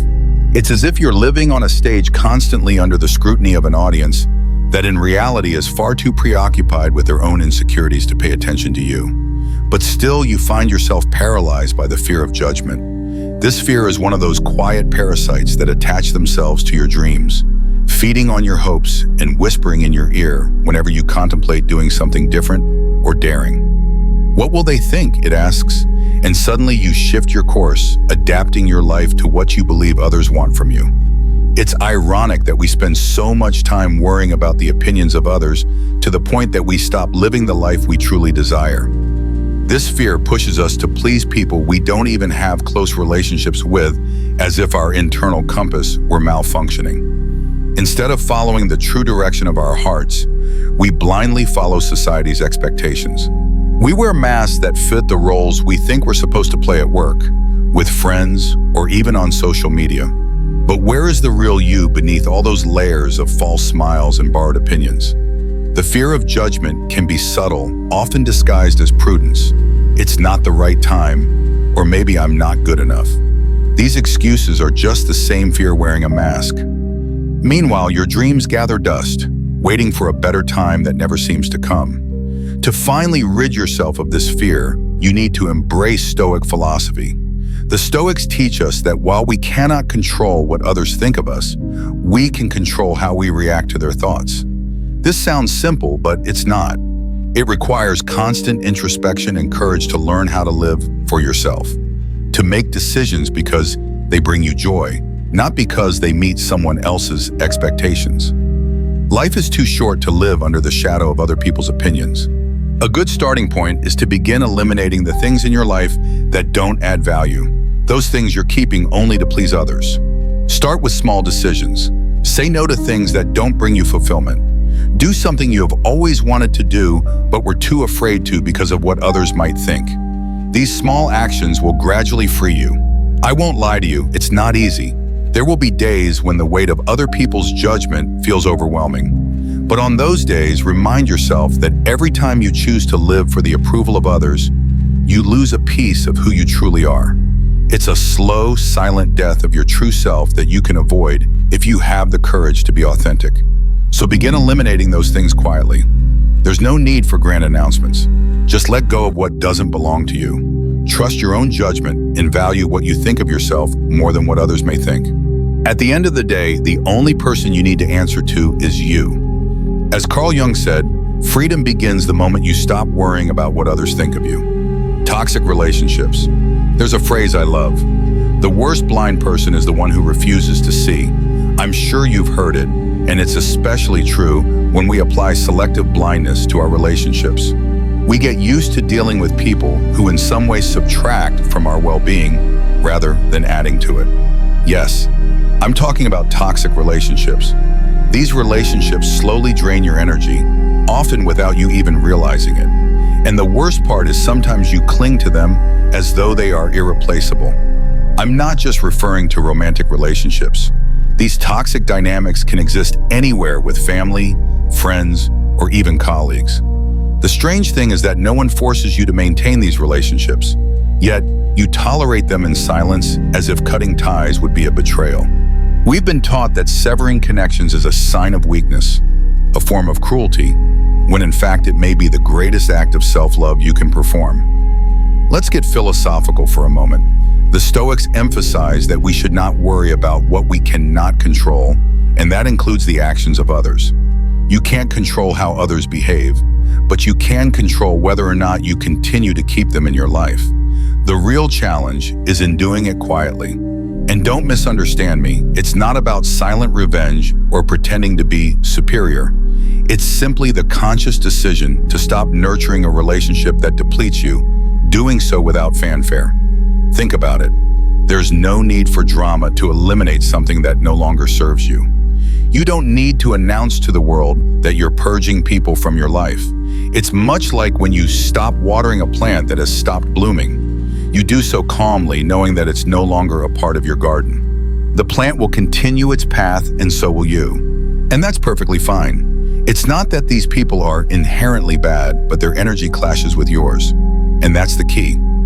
Being aware of how you feel after spending time with them. Pay attention to your body, your emotions. If you notice that every interaction with someone feels like an emotional marathon, you might be involved in a toxic relationship. As painful as it may be to admit, once you recognize it, you can start the process of gently distancing yourself. Gradually reduce your interactions, stop initiating contact, and simply stop making yourself available. There's no need for grand gestures or confrontations. Just quietly shift your focus. It's incredibly liberating, not because you're turning your back on the world, but because you're putting your well-being first. Self-love doesn't always mean saying no out loud. Sometimes it's about quietly saying enough. Identifying these relationships is simple. If every time you see a message from them, you feel a knot in your stomach, if spending time with them leaves you more drained than a week of hard work, or if you find that you're always the one giving and never receiving, then you have your answer. Once you realize this, it's time to eliminate the relationship without drama. You don't need unnecessary explanations or confrontations. Just move forward. This isn't about being cruel. It's about respecting yourself enough not to allow these people to continue draining your energy. That energy could be better spent on people or activities that truly nourish you. In the end, it's about being honest with yourself and putting your well-being above any guilt or fear of hurting others. Understand this clearly. Some people are like the wind. You can feel them, but you can't hold on to them. The best thing to do is let them go. Now let's talk about destructive habits. You've probably caught yourself doing things that when you really think about it, you know aren't doing you any good. These habits might seem insignificant at first, but over time they gradually erode your mental or physical peace. I've fallen into that trap more times than I'd care to admit. It's the small, self-destructive habits that often go unnoticed, like a constant drip of water wearing down a rock. What if those small habits are the rocks in our lives? How do we eliminate them without creating a big spectacle? The first step is recognizing them. That's the tricky part. It's easy to point out what bothers us in others, but when it comes to our own behaviors, it's different. For example, how many times have you woken up, grabbed your phone without even thinking, only to find yourself mindlessly scrolling for 20 minutes? It's a harmless habit, but it sets the tone for your day. That's just one example. There's the extra cup of coffee you didn't need, the conversation you shouldn't have had, or the series you keep watching even though it's not adding anything to your life. These little things accumulate, and over time they can create a bigger problem. Eliminating these habits isn't easy. How many times have you promised yourself that you'd quit something only to end up doing it again? You might say, tomorrow I'll do better, but when tomorrow comes, it's just another day of excuses. This is where Stoic philosophy can help. The Stoics, those ancient philosophers, taught that true change doesn't happen overnight. It happens in small, quiet steps. You don't need to announce to the world that you're going to change, and you don't need to make a big gesture. Just start by observing. The key is awareness. When you catch yourself reaching for your phone for no reason, stop. It's not necessary to throw it out the window, though that might feel cathartic. Just put it down. When you realize you're on your third cup of coffee and you don't really need it, ask yourself why you're drinking it. If it's just habit, set the cup down. Sometimes the key to eliminating self-destructive habits is simply stopping at the right moment without drama or monumental changes. It's about consistency, quietly making small shifts. If you don't see immediate progress, don't get discouraged. Just like when you plant a seed and forget about it, one day you'll look back and realize that growth has happened quietly and without fanfare. Small efforts over time lead to big victories. So when you recognize a habit that's taking away more than it's giving, eliminate it quietly. You don't need to announce it or make a scene. Just let it go, step by step, drop by drop. As the Stoic philosopher Epictetus said, true change doesn't make noise. It just happens. Next, there's the desire to control everything. Have you ever felt like if you don't have complete control over everything around you, the world will fall apart? I completely understand. We like to believe that if we plan everything down to the last detail, life will operate like a perfectly oiled machine. But that's an illusion. The more we try to control everything, the more unbalanced we become. So how are you doing with that desire for control? The truth is, it's a mental trap. It's a mirage that we build brick by brick every time we believe that if we try hard enough, we can make everything turn out exactly how we want.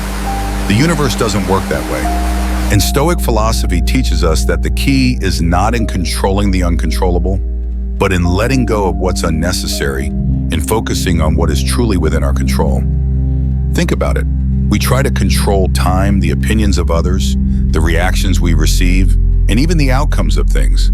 But that's like trying to stop the tide with your hands. Nonsense. Yet we do it all the time. And the more we try, the more frustrated we become when things don't turn out as expected. Imagine carrying a backpack, and every time you try to control something, you add a stone to it. At first, it doesn't feel too heavy, but over time, the weight becomes unbearable. Wouldn't it be better to let go of those stones and make room for what truly matters? Focus on what you can control, your emotions, your actions, everything else. Let it go. For a long time, I was obsessed with trying to anticipate every possible outcome, especially when it came to meetings or social events. I'd worry about every possible question or how an outing would go. It was exhausting. And of course, most of the things I worried about never happened. Eventually, I realized that trying to control everything only added anxiety and didn't give me more control. Little by little, I started letting go, trusting the process more. And you know what? Things still happened. Sometimes good, sometimes not. But I felt lighter because I wasn't carrying that unnecessary weight anymore. Learning to trust life isn't about being passive. It's about having the maturity to accept that there are things beyond your control, and that's okay. Letting go of the need to control everything frees up space for the unexpected, for surprises, and for life to unfold naturally. It's not about doing nothing. It's about accepting what you can't change and focusing on what you can. True control comes from letting go. As Marcus Aurelius wisely noted in his Meditations, true control comes not from trying to manipulate every situation, but from letting go of those things that we cannot control. The reality is that many of us cling to the idea that we must have absolute control over everything in our lives. Have you ever felt that if you don't maintain a tight grip on every detail, things will fall apart? I certainly have. We often believe that if we can just plan things perfectly, foresee every possible issue, and have everything under control, life will work seamlessly. But this is an illusion. The more we try to control the uncontrollable, the more we start to feel out of balance. The trap is that by clinging to this need for control, we create our own mental prisons brick by brick as we try to control things that lie outside of our influence.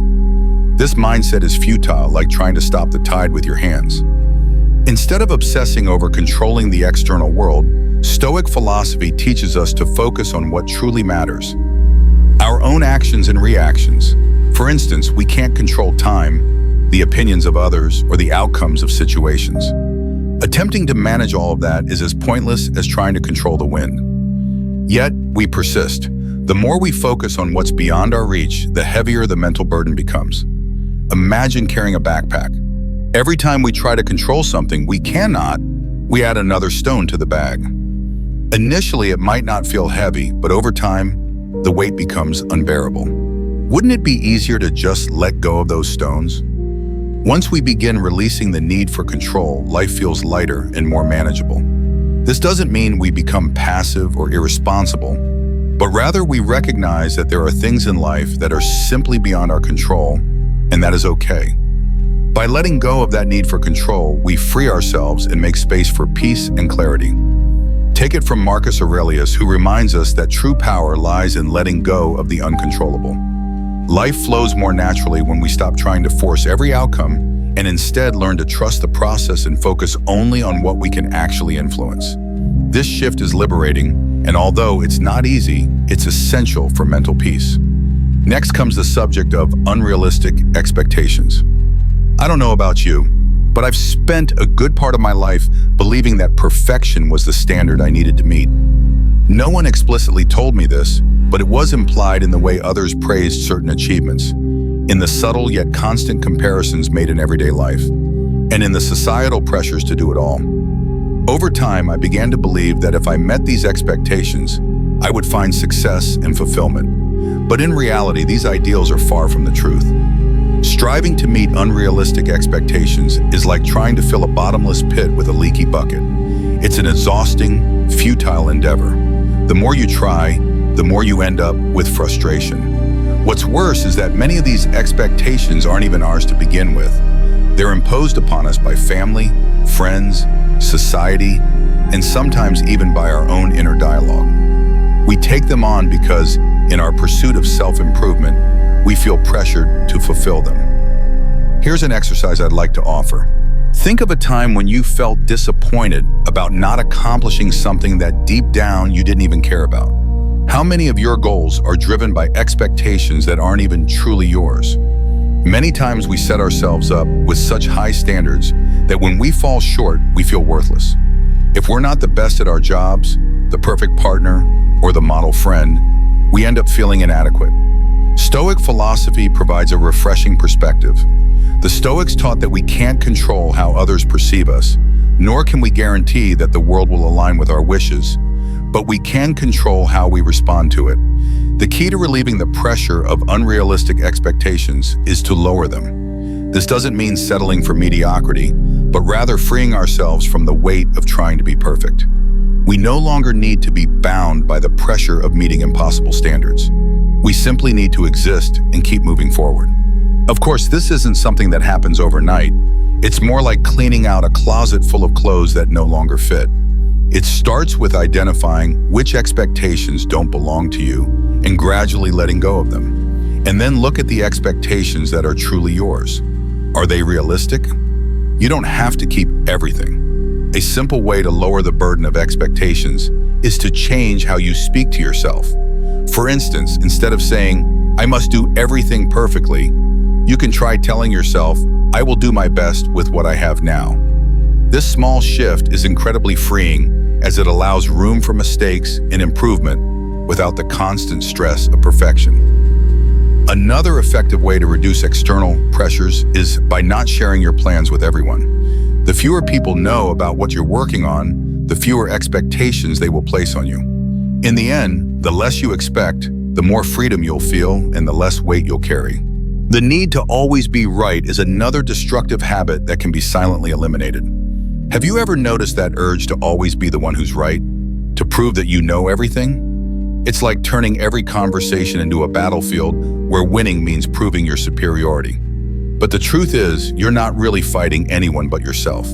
Every time you insist on having the last word or the right answer, it's as if you're trying to convince yourself that your value is tied to being right.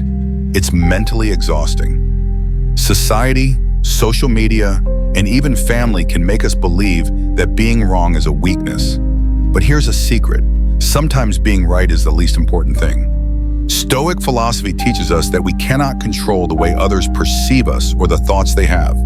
In this endless race to prove we're right, we end up draining ourselves of energy. So how do we stop? The first step is to accept that you don't have to be the smartest person in every conversation. It's okay to be wrong, to not have an answer, or to not have a strong opinion on every issue. The second step is to learn how to listen. There's a big difference between hearing and truly listening.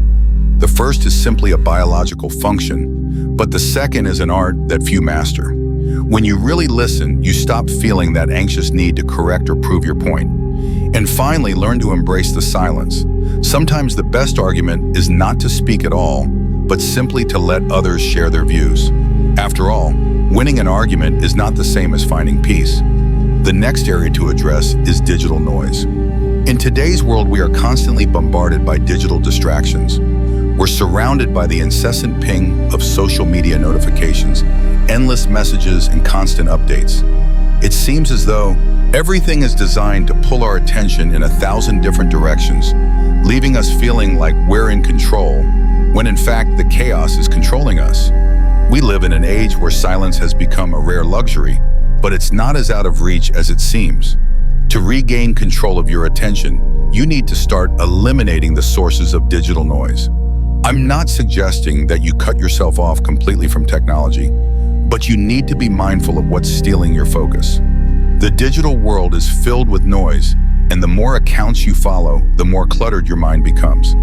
It's easy to get caught up in endless scrolling, watching others' lives unfold. but all this noise is not adding value to your life. Start by eliminating the unnecessary accounts and notifications. You don't need to be constantly updated on every little detail. The more you reduce your digital distractions, the more you'll reclaim your peace and focus. It's a small step toward eliminating the noise that clutters your mind and learning to enjoy the silence. Let's start with social media. Yes, I know it sounds cliche, but trust me, the more accounts you follow, the more noise you are adding. I'm not saying you need to disconnect completely, but you have to be aware of the impact it has. Ask yourself, what did the cousin of a friend of your sister's friend post today? Eliminate everything that doesn't serve you. And just like you would tidy up your closet from time to time, do a digital cleanup. Clear out what no longer serves you and what should never have been there in the first place. One of the first things to go should be notifications. This is where things get interesting. Why do you allow your phone to interrupt you every 2 minutes? Every time you hear a vibration or a message, your brain jumps to attention, robbing you not just of time, but also of mental energy. Turn off all notifications that aren't essential. At first, you might feel anxious, like you're missing out on something, but soon you'll realize how good it feels to take control of when and how you check your phone. And speaking of that, there's this thing called the fear of missing out, or FOMO. It's a modern villain we all live with, making us feel like we're losing something important if we're not connected. But here's an uncomfortable truth. What truly matters isn't on that screen. It's all around you in the people in the moments that go unnoticed, because you're always waiting for the latest viral meme. Get rid of that fear. Let go of the need to be in everything. The more you try to be everywhere, the more you miss out on what's truly meaningful. Once you get rid of the unnecessary noise, something magical happens. You start to hear what really matters. Digital silence becomes the first step toward reconnecting with yourself, your true priorities, and your ideas. This is where Stoic philosophy becomes relevant. You can't control everything that happens around you, but you can control how you respond to it. Believe me, once you remove the digital noise, everything else becomes clearer.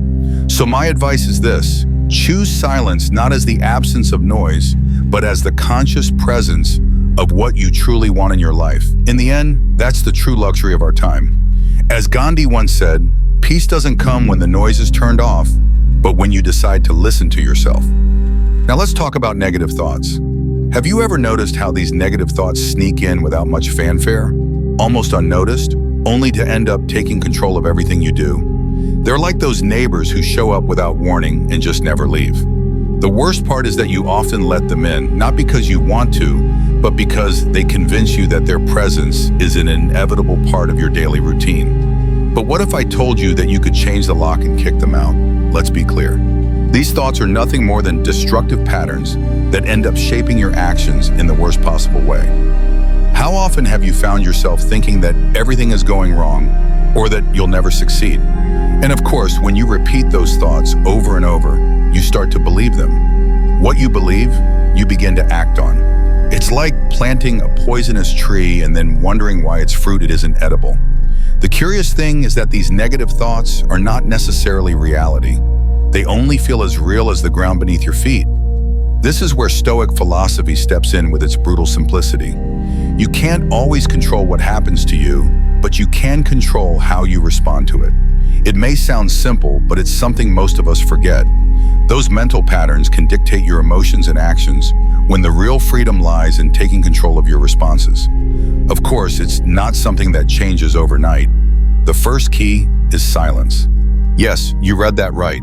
Silently eliminate the thoughts you don't need. You don't need to put on a show to remove them. It's simply about recognizing when a negative thought appears, identifying it, and moving on without feeding it. The more attention you give it, the more power you give it. It's like a fly in the room. If you obsess over catching it, you're just making it worse. Why not just ignore it until it eventually tires itself out? Another powerful technique is to question these thoughts every time they assault you. Ask yourself, is this really true? Is everything really going wrong for me? Or is this just an exaggerated perception? Often you'll realize that these thoughts are inflated and don't have a real basis. And if they do have some truth, at least you can start thinking about solutions instead of wallowing in the problem. Lastly, there's detachment. I'm not suggesting you become a monk on top of a mountain, but you do need to start taking emotional distance from the thoughts you think are yours. They're not you. And just because something passes through your mind doesn't mean it should stay there. With practice, you will begin to see these thoughts as what they really are. Simple passing clouds in a sky that is always there, firm and unshaken. Negative thoughts are those little things you should eliminate quietly from your life. No need for a big fuss, just a change of focus, patience, and internal questioning. At the end of the day, what you think shapes what you do, and what you do defines who you are. As Brian Tracy said, thoughts are not facts, but if you believe them, they become your reality. Next, let's address physical and mental disorder. There are days when you wake up and feel like the world is weighing a bit more than usual. You look around and you realize it's not just a feeling, it's that your space is cluttered.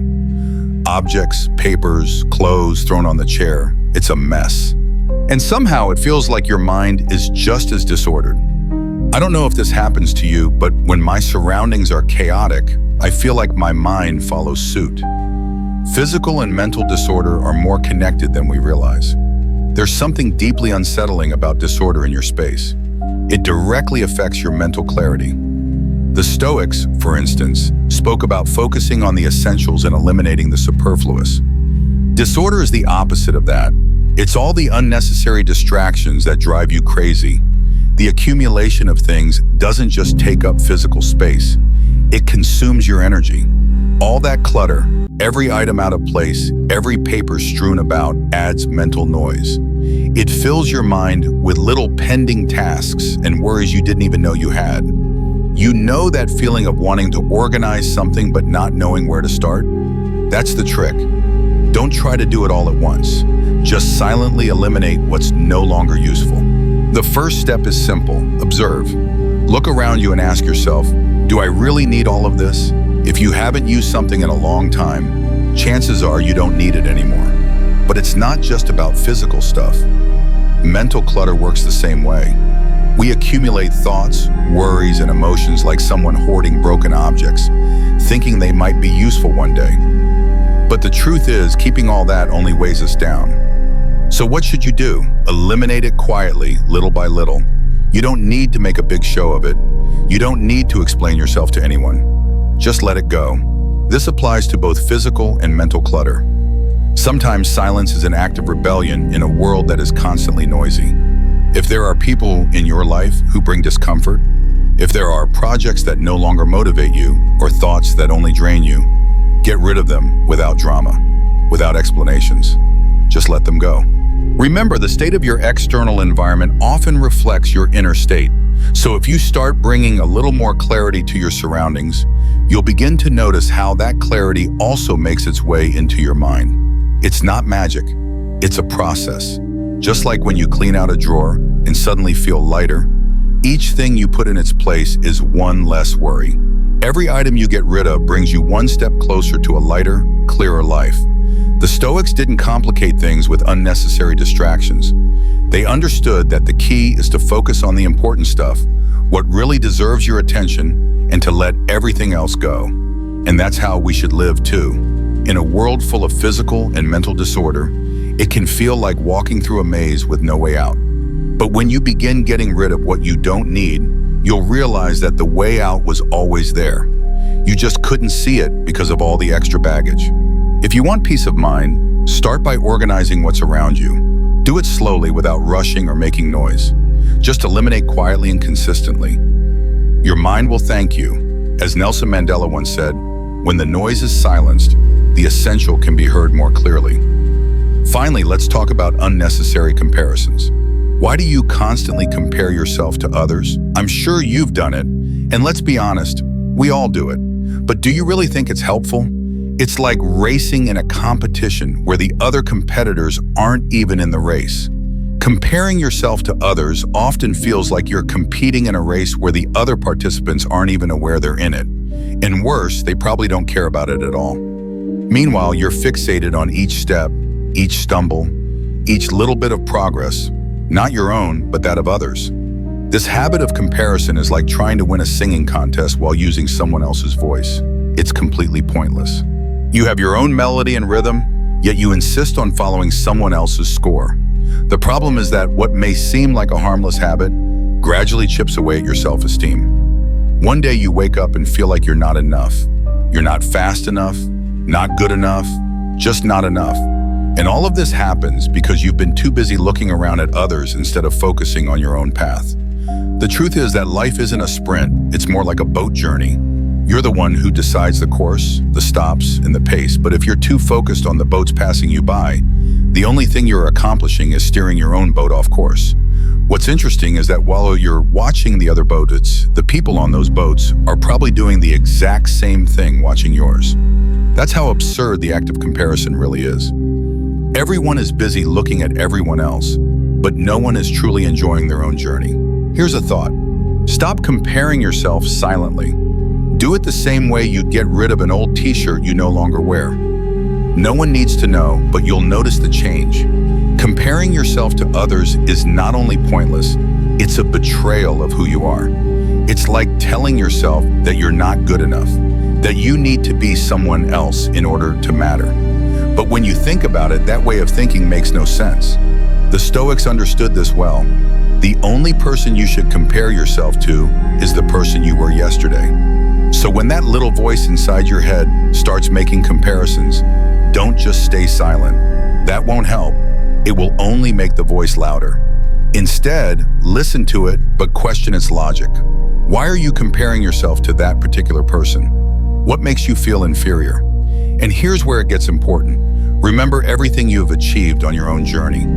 Take a moment to reflect on your own progress, even the small steps forward. You'd be surprised how easily we forget our achievements when we're constantly looking at what others are doing. Another effective strategy is to practice gratitude. I know it may sound cliche, but I assure you it's powerful. Be thankful for what you have, for what you've achieved, for who you are. When you focus on what you already have, rather than what you lack or what others possess, something shifts. Suddenly, the weight of comparison begins to fade and you start to see that the only path that truly matters is your own. In the end, life is too short to waste time competing in a race that isn't even real. Comparing yourself only distracts you from what truly matters. Living your life according to your own pace and on your own terms. And believe me, once you start doing that, you'll realize how freeing it is. I want to leave you with a reflection that helped me immensely in my toughest moments. My friend once told me that when you stop seeing yourself through the eyes of others, you discover who you truly are. If you've made it this far, leave a comment. In silence, you will find your answer. I'd love to hear about your success stories.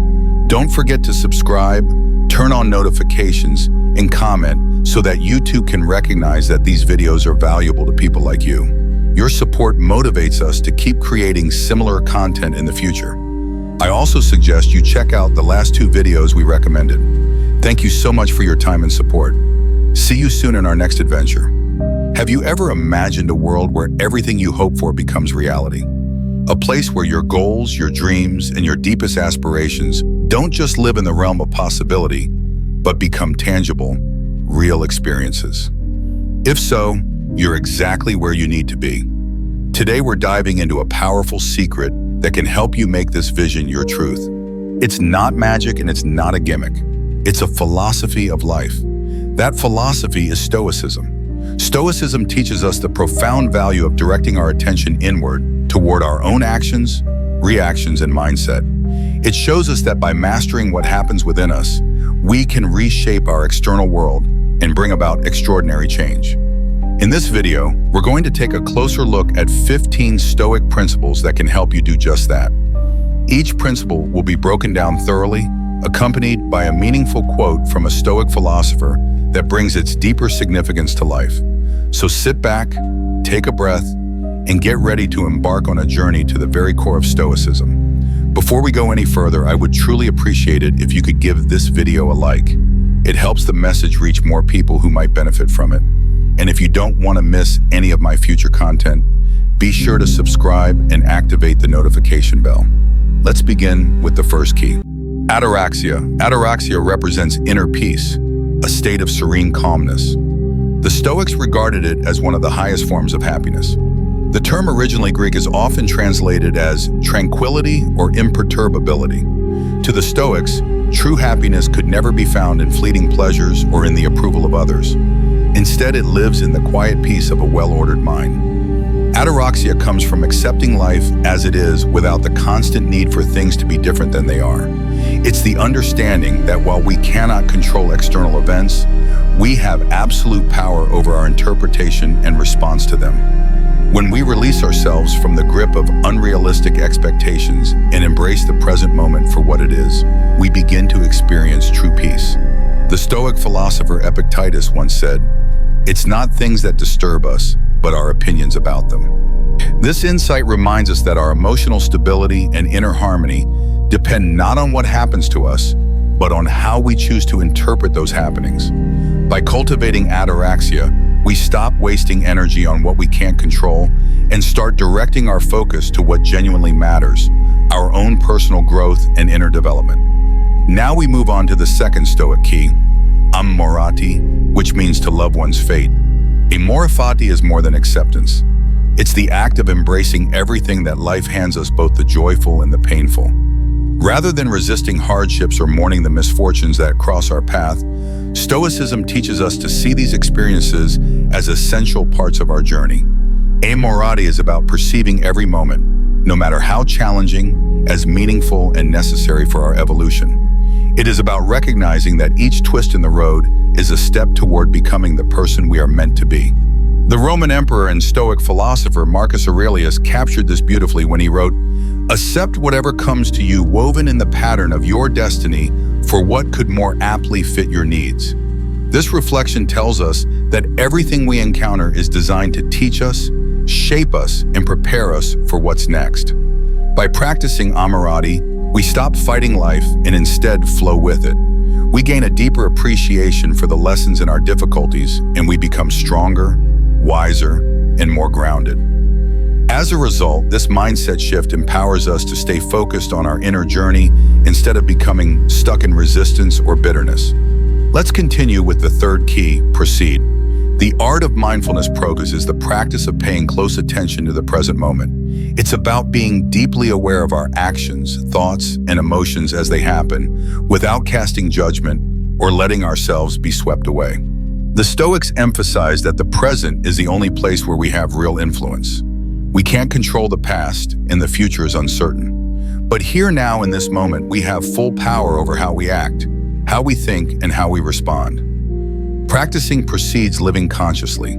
It's choosing not to be distracted by what might be or what has been, but instead devoting ourselves fully to doing what is right now. Epictetus once again provides insight with his words. Don't seek for things to happen the way you want them to. Rather, wish for them to happen as they do, and you will go on well. This is a gentle but firm reminder to release our grip on control and trust the flow of reality, focusing instead on how we engage with the world moment by moment. When we embrace proce, we begin to notice how often our attention drifts. We start catching ourselves when our mind races ahead to worries about tomorrow or lingers in regrets from yesterday. In returning our focus to the present, we bring ourselves back to power. We step into clarity, and that clarity helps us turn inward, refine our intentions, and live in alignment with our true values. Mindfulness in this Stoic sense is not simply about awareness. It is about wise awareness, the kind that transforms how we live our lives. Finally, we arrive at the fourth key, eudaimonia, what the Stoics refer to as the good life. Eudaimonia isn't about fleeting pleasure, status, or material wealth. It's about something far deeper and more lasting. To the Stoics, the good life was one rooted in virtue, wisdom, and purpose. It meant living in alignment with nature, not just the external world, but our inner nature as rational, ethical beings. Eudaimonia is a life guided by integrity, where our thoughts, actions, and values are in harmony. True happiness, according to the Stoic worldview, is not found in chasing after things that constantly shift and fade. It is found in the commitment to be a good person, to do good work, and to contribute meaningfully to the world around us. Living in this way brings a sense of deep fulfillment that no amount of wealth or pleasure can provide. It's about waking up each day with a clear conscience and a heart focused on what truly matters. As we continue this journey through the Stoic keys, remember that each of these principles is not just a concept. It's a practice, a daily exercise in how we live, how we think, and how we respond to life. Stay with me because there is so much more Stoic wisdom to come. Let's keep exploring this philosophy together. To the Stoics, living in harmony with nature means living virtuously. It involves understanding that our true happiness and inner fulfillment do not come from external circumstances, but rather from our own actions, decisions, and moral character. As Seneca, one of the most renowned Stoic philosophers, put it, "It is not the man who has little, who is poor, but the one who always wants more." This profound statement reminds us that genuine wealth and contentment are found not in material possessions, but in the strength and virtue of our character. This idea forms the foundation of eudaimonia, a concept central to Stoic thought. Eudaimonia refers to human flourishing in the pursuit of a life of meaning and virtue. When you focus on personal growth, strive for virtue, and live with intention, you begin to discover lasting fulfillment in a deeper sense of peace, memento mori. Remember that you will die. The fifth Stoic principle is memento mori, a Latin phrase that means remember that you will die. This powerful concept is not meant to invoke fear, but rather to awaken us to the fragility of life and to inspire intentional action. Reflecting on our mortality reminds us that life is finite, and because of this, every single day becomes precious. By keeping death in mind, we learn to appreciate each moment, to live with urgency, purpose, and depth. Marcus Aurelius, the Roman emperor and Stoic thinker, once wrote in his Meditations, "Think of yourself as dead. You have lived your life. Now take what's left and live it properly." This reflection teaches us that each day is a gift and urges us to use it wisely. Practicing memento mori helps us recognize the beauty of the present and encourages us to live each day with gratitude and purpose. It allows us to direct our energy toward personal growth rather than becoming entangled in what is outside of our control. Enkrita, self-control. The sixth Stoic principle is Enkrita, which translates to self-control. The Stoics saw self-control as essential for a virtuous and fulfilling life. It means having the discipline to govern your thoughts, emotions, and actions, especially when faced with temptations or difficulties. Self-control is not about repression, but about mastery. It is the strength to remain steady and aligned with your values even when emotions or external pressures try to pull you off course. Epictetus, a prominent Stoic philosopher, said that happiness is not found in the abundance of possessions or pleasures, but in the absence of desire. This quote reflects the Stoic belief that true self-control comes not from fighting desires, but from rising above them. By practicing Enkrita, you learn to govern yourself with wisdom and clarity. This form of discipline empowers you to stay grounded and focused on your personal development, regardless of the chaos or distractions around you. Affiliation, a sense of belonging. The seventh Stoic principle is affiliation, which refers to the deep sense of belonging and connection to a greater whole. The Stoics taught that we are all parts of a larger community and that we share a mutual responsibility to contribute to the well-being of others. Affiliation is the conscious recognition of our interconnectedness and the decision to act with that awareness. It's about realizing that our choices have effects not just on ourselves, but on the world around us. Antifragile, a Stoic philosopher, proposed a model of concentric circles to describe this idea. At the center is the individual surrounded by family, friends, community, humanity, and finally the cosmos. This model serves as a reminder that we are part of something much larger than ourselves, and that our actions can ripple outward to affect others. By practicing affiliation, you become more aware of the impact of your behavior and choices, and you begin to live in a way that contributes to both your personal growth and the good of your community. It's a balanced perspective that keeps you grounded in yourself, while also expanding your compassion and responsibility toward others. Love for humanity. The eighth Stoic key is love for humanity. The Stoics held a deep belief in the importance of kindness, compassion, and generosity. Loving humanity means acting with goodness and empathy toward others, expecting nothing in return. It is the understanding that we are all members of the same human family, and with that comes a duty to care for and support one another. Seneca said, "Wherever there is a human being, there is an opportunity for kindness." This quote beautifully encapsulates the Stoic perspective on human connection. Regardless of the situation, there is always a moment to show compassion. Practicing love for humanity allows you to move through life with a generous heart and a spirit of unity. It encourages you to grow internally by doing good externally, fostering a deeper sense of meaning and connection with the world around you. Moderation. The ninth Stoic principle is moderation. The Stoics emphasize the importance of living a balanced life and avoiding extremes. They believe that true happiness and virtue are found in the middle ground, not in excess and not in deprivation. Moderation is about finding harmony within your desires, actions, and lifestyle. It is the wisdom to know when enough is enough and the strength to maintain equilibrium in the face of temptation or hardship. By practicing moderation, you create space for peace, clarity, and thoughtful living. You are no longer ruled by cravings or impulsive behaviors, but are instead guided by reason and virtue. This balanced approach helps you grow internally while maintaining a steady and focused life path.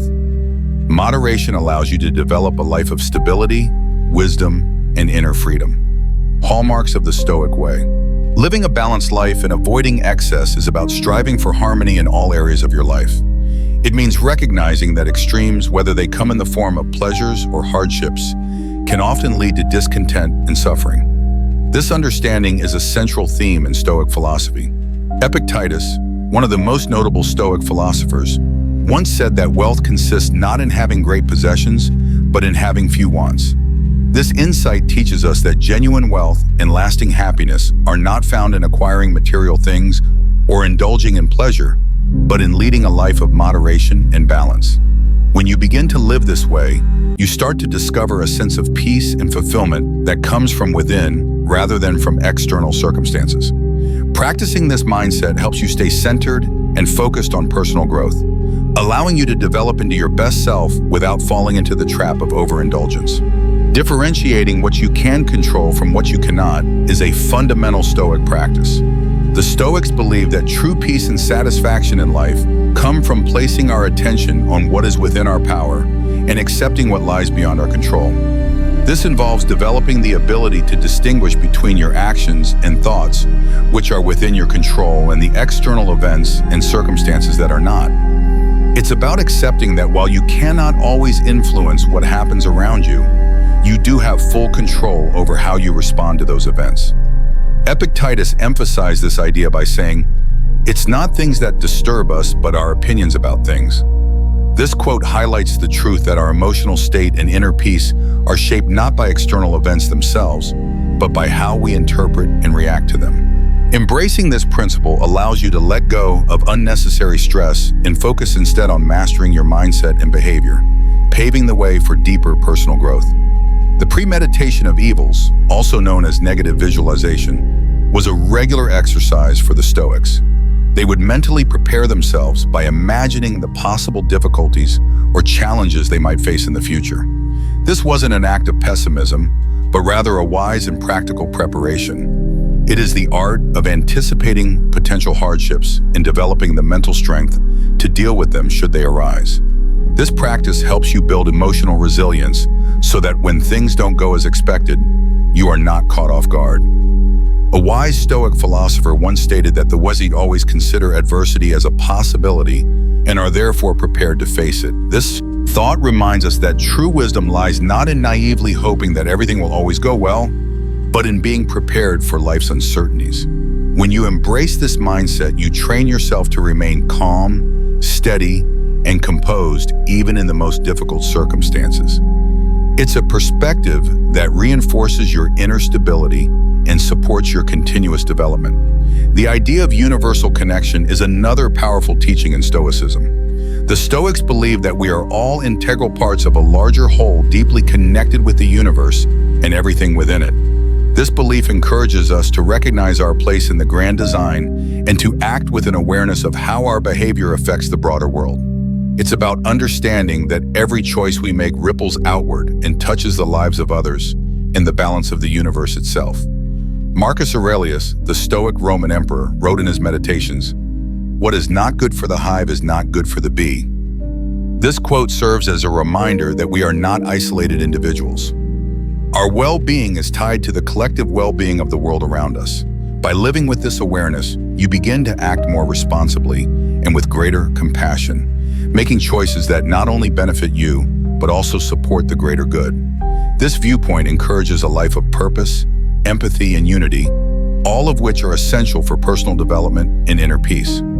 Aright, often translated as the excellence of character, is at the heart of Stoic philosophy. The Stoics taught that the ultimate goal of life is to develop a virtuous character and live in alignment with nature. Aright is the daily practice of nurturing your inner virtues and staying true to your values. It's about understanding that real happiness and contentment don't come from external success or circumstances, but from your own character and the way you live your life. Epictetus spoke of this when he said, "Do not seek for events to happen as you want them to. Rather, want them to happen as they do, and your life will go smoothly."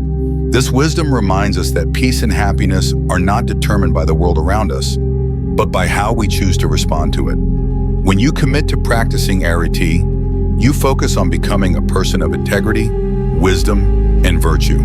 It's a lifelong journey of self-discipline and inner growth, one that leads to true fulfillment. The principle of duty is a central tenet in Stoic thought. The Stoics believe that each person has a moral responsibility not only to themselves but also to others. Living by this principle means honoring your roles and responsibilities, not out of fear or obligation, but because it is the right and virtuous thing to do. It involves understanding that your actions have consequences not just for you, but for the people and world around you. Fulfilling your duty with integrity strengthens your character and creates a positive ripple effect in the world. It's about living in a way that is consistent with your values, being reliable, and doing your part to contribute to the greater good. This sense of duty brings clarity, purpose, and a deep sense of inner satisfaction, and it is essential to living a life of virtue and personal excellence. Marcus Aurelius, the Stoic philosopher and Roman emperor, reflected in his meditations that one should do what is in harmony with the nature of a good man. This quote serves as a powerful reminder that our responsibility is to behave in ways that reflect the virtues and nature of a morally upright person. By embracing this mindset, you can learn to carry out your responsibilities and obligations in a way that resonates with your inner values and ethical beliefs. Adopting this perspective enables you to remain centered on your personal growth and self-development. Logos, the principle of universal reason, forms the 15th and final essential element of Stoic wisdom. The Stoics believed in an underlying rational structure to the universe, a guiding logic known as the Logos. According to their view, the universe operates according to this built-in reason, and it is our task as human beings to live in accordance with this natural order. Practicing Logos means committing to the pursuit of truth and wisdom by means of rational thought and logical inquiry. It involves recognizing that our actions and decisions should be influenced by reason, rather than being swayed by fluctuating emotions or impulsive desires. Marcus Aurelius in his meditations wrote that everything that happens in the way that universal nature wants it to happen. This statement reminds us that we must seek to understand the flow of universal logic and live in accordance with it, rather than resist or fight against it. By embracing the principle of Logos, you can learn to make thoughtful and rational choices, allowing your life to align more closely with the wisdom and reason that governs the universe. This approach not only grounds you in personal discipline, but also deepens your connection to the greater cosmic order, reinforcing your focus on self-mastery and purposeful living. We now arrive at the end of our journey through the 15 Stoic principles that guide us toward focusing on ourselves. Each one of these timeless teachings offers a unique insight into how we can lead a life that is not only fulfilling, but deeply meaningful. From ataraxia, the state of serene calmness, to Logos, the universal reason, these Stoic principles remind us that we possess the inner power to control our actions and responses. They call us to live in alignment with our values and to contribute to the well-being of those around us. Let us remember that Stoicism is not merely an ancient philosophy preserved in books. It is a practical and transformative guide meant to be lived and practiced daily. If you apply these Stoic principles in your own life, you can discover a profound sense of inner peace. Live with clear intention and awaken your true potential. So the question remains, are you prepared to begin this journey of self-discovery and inner transformation? As the great Stoic thinker Seneca once said, It is not because things are difficult that we do not dare. It is because we do not dare that they are difficult. Thank you for accompanying us on this path through Stoicism. May these teachings serve to inspire you to turn inward, cultivate personal strength, and lead a life that is rich with meaning and purpose. Until we meet,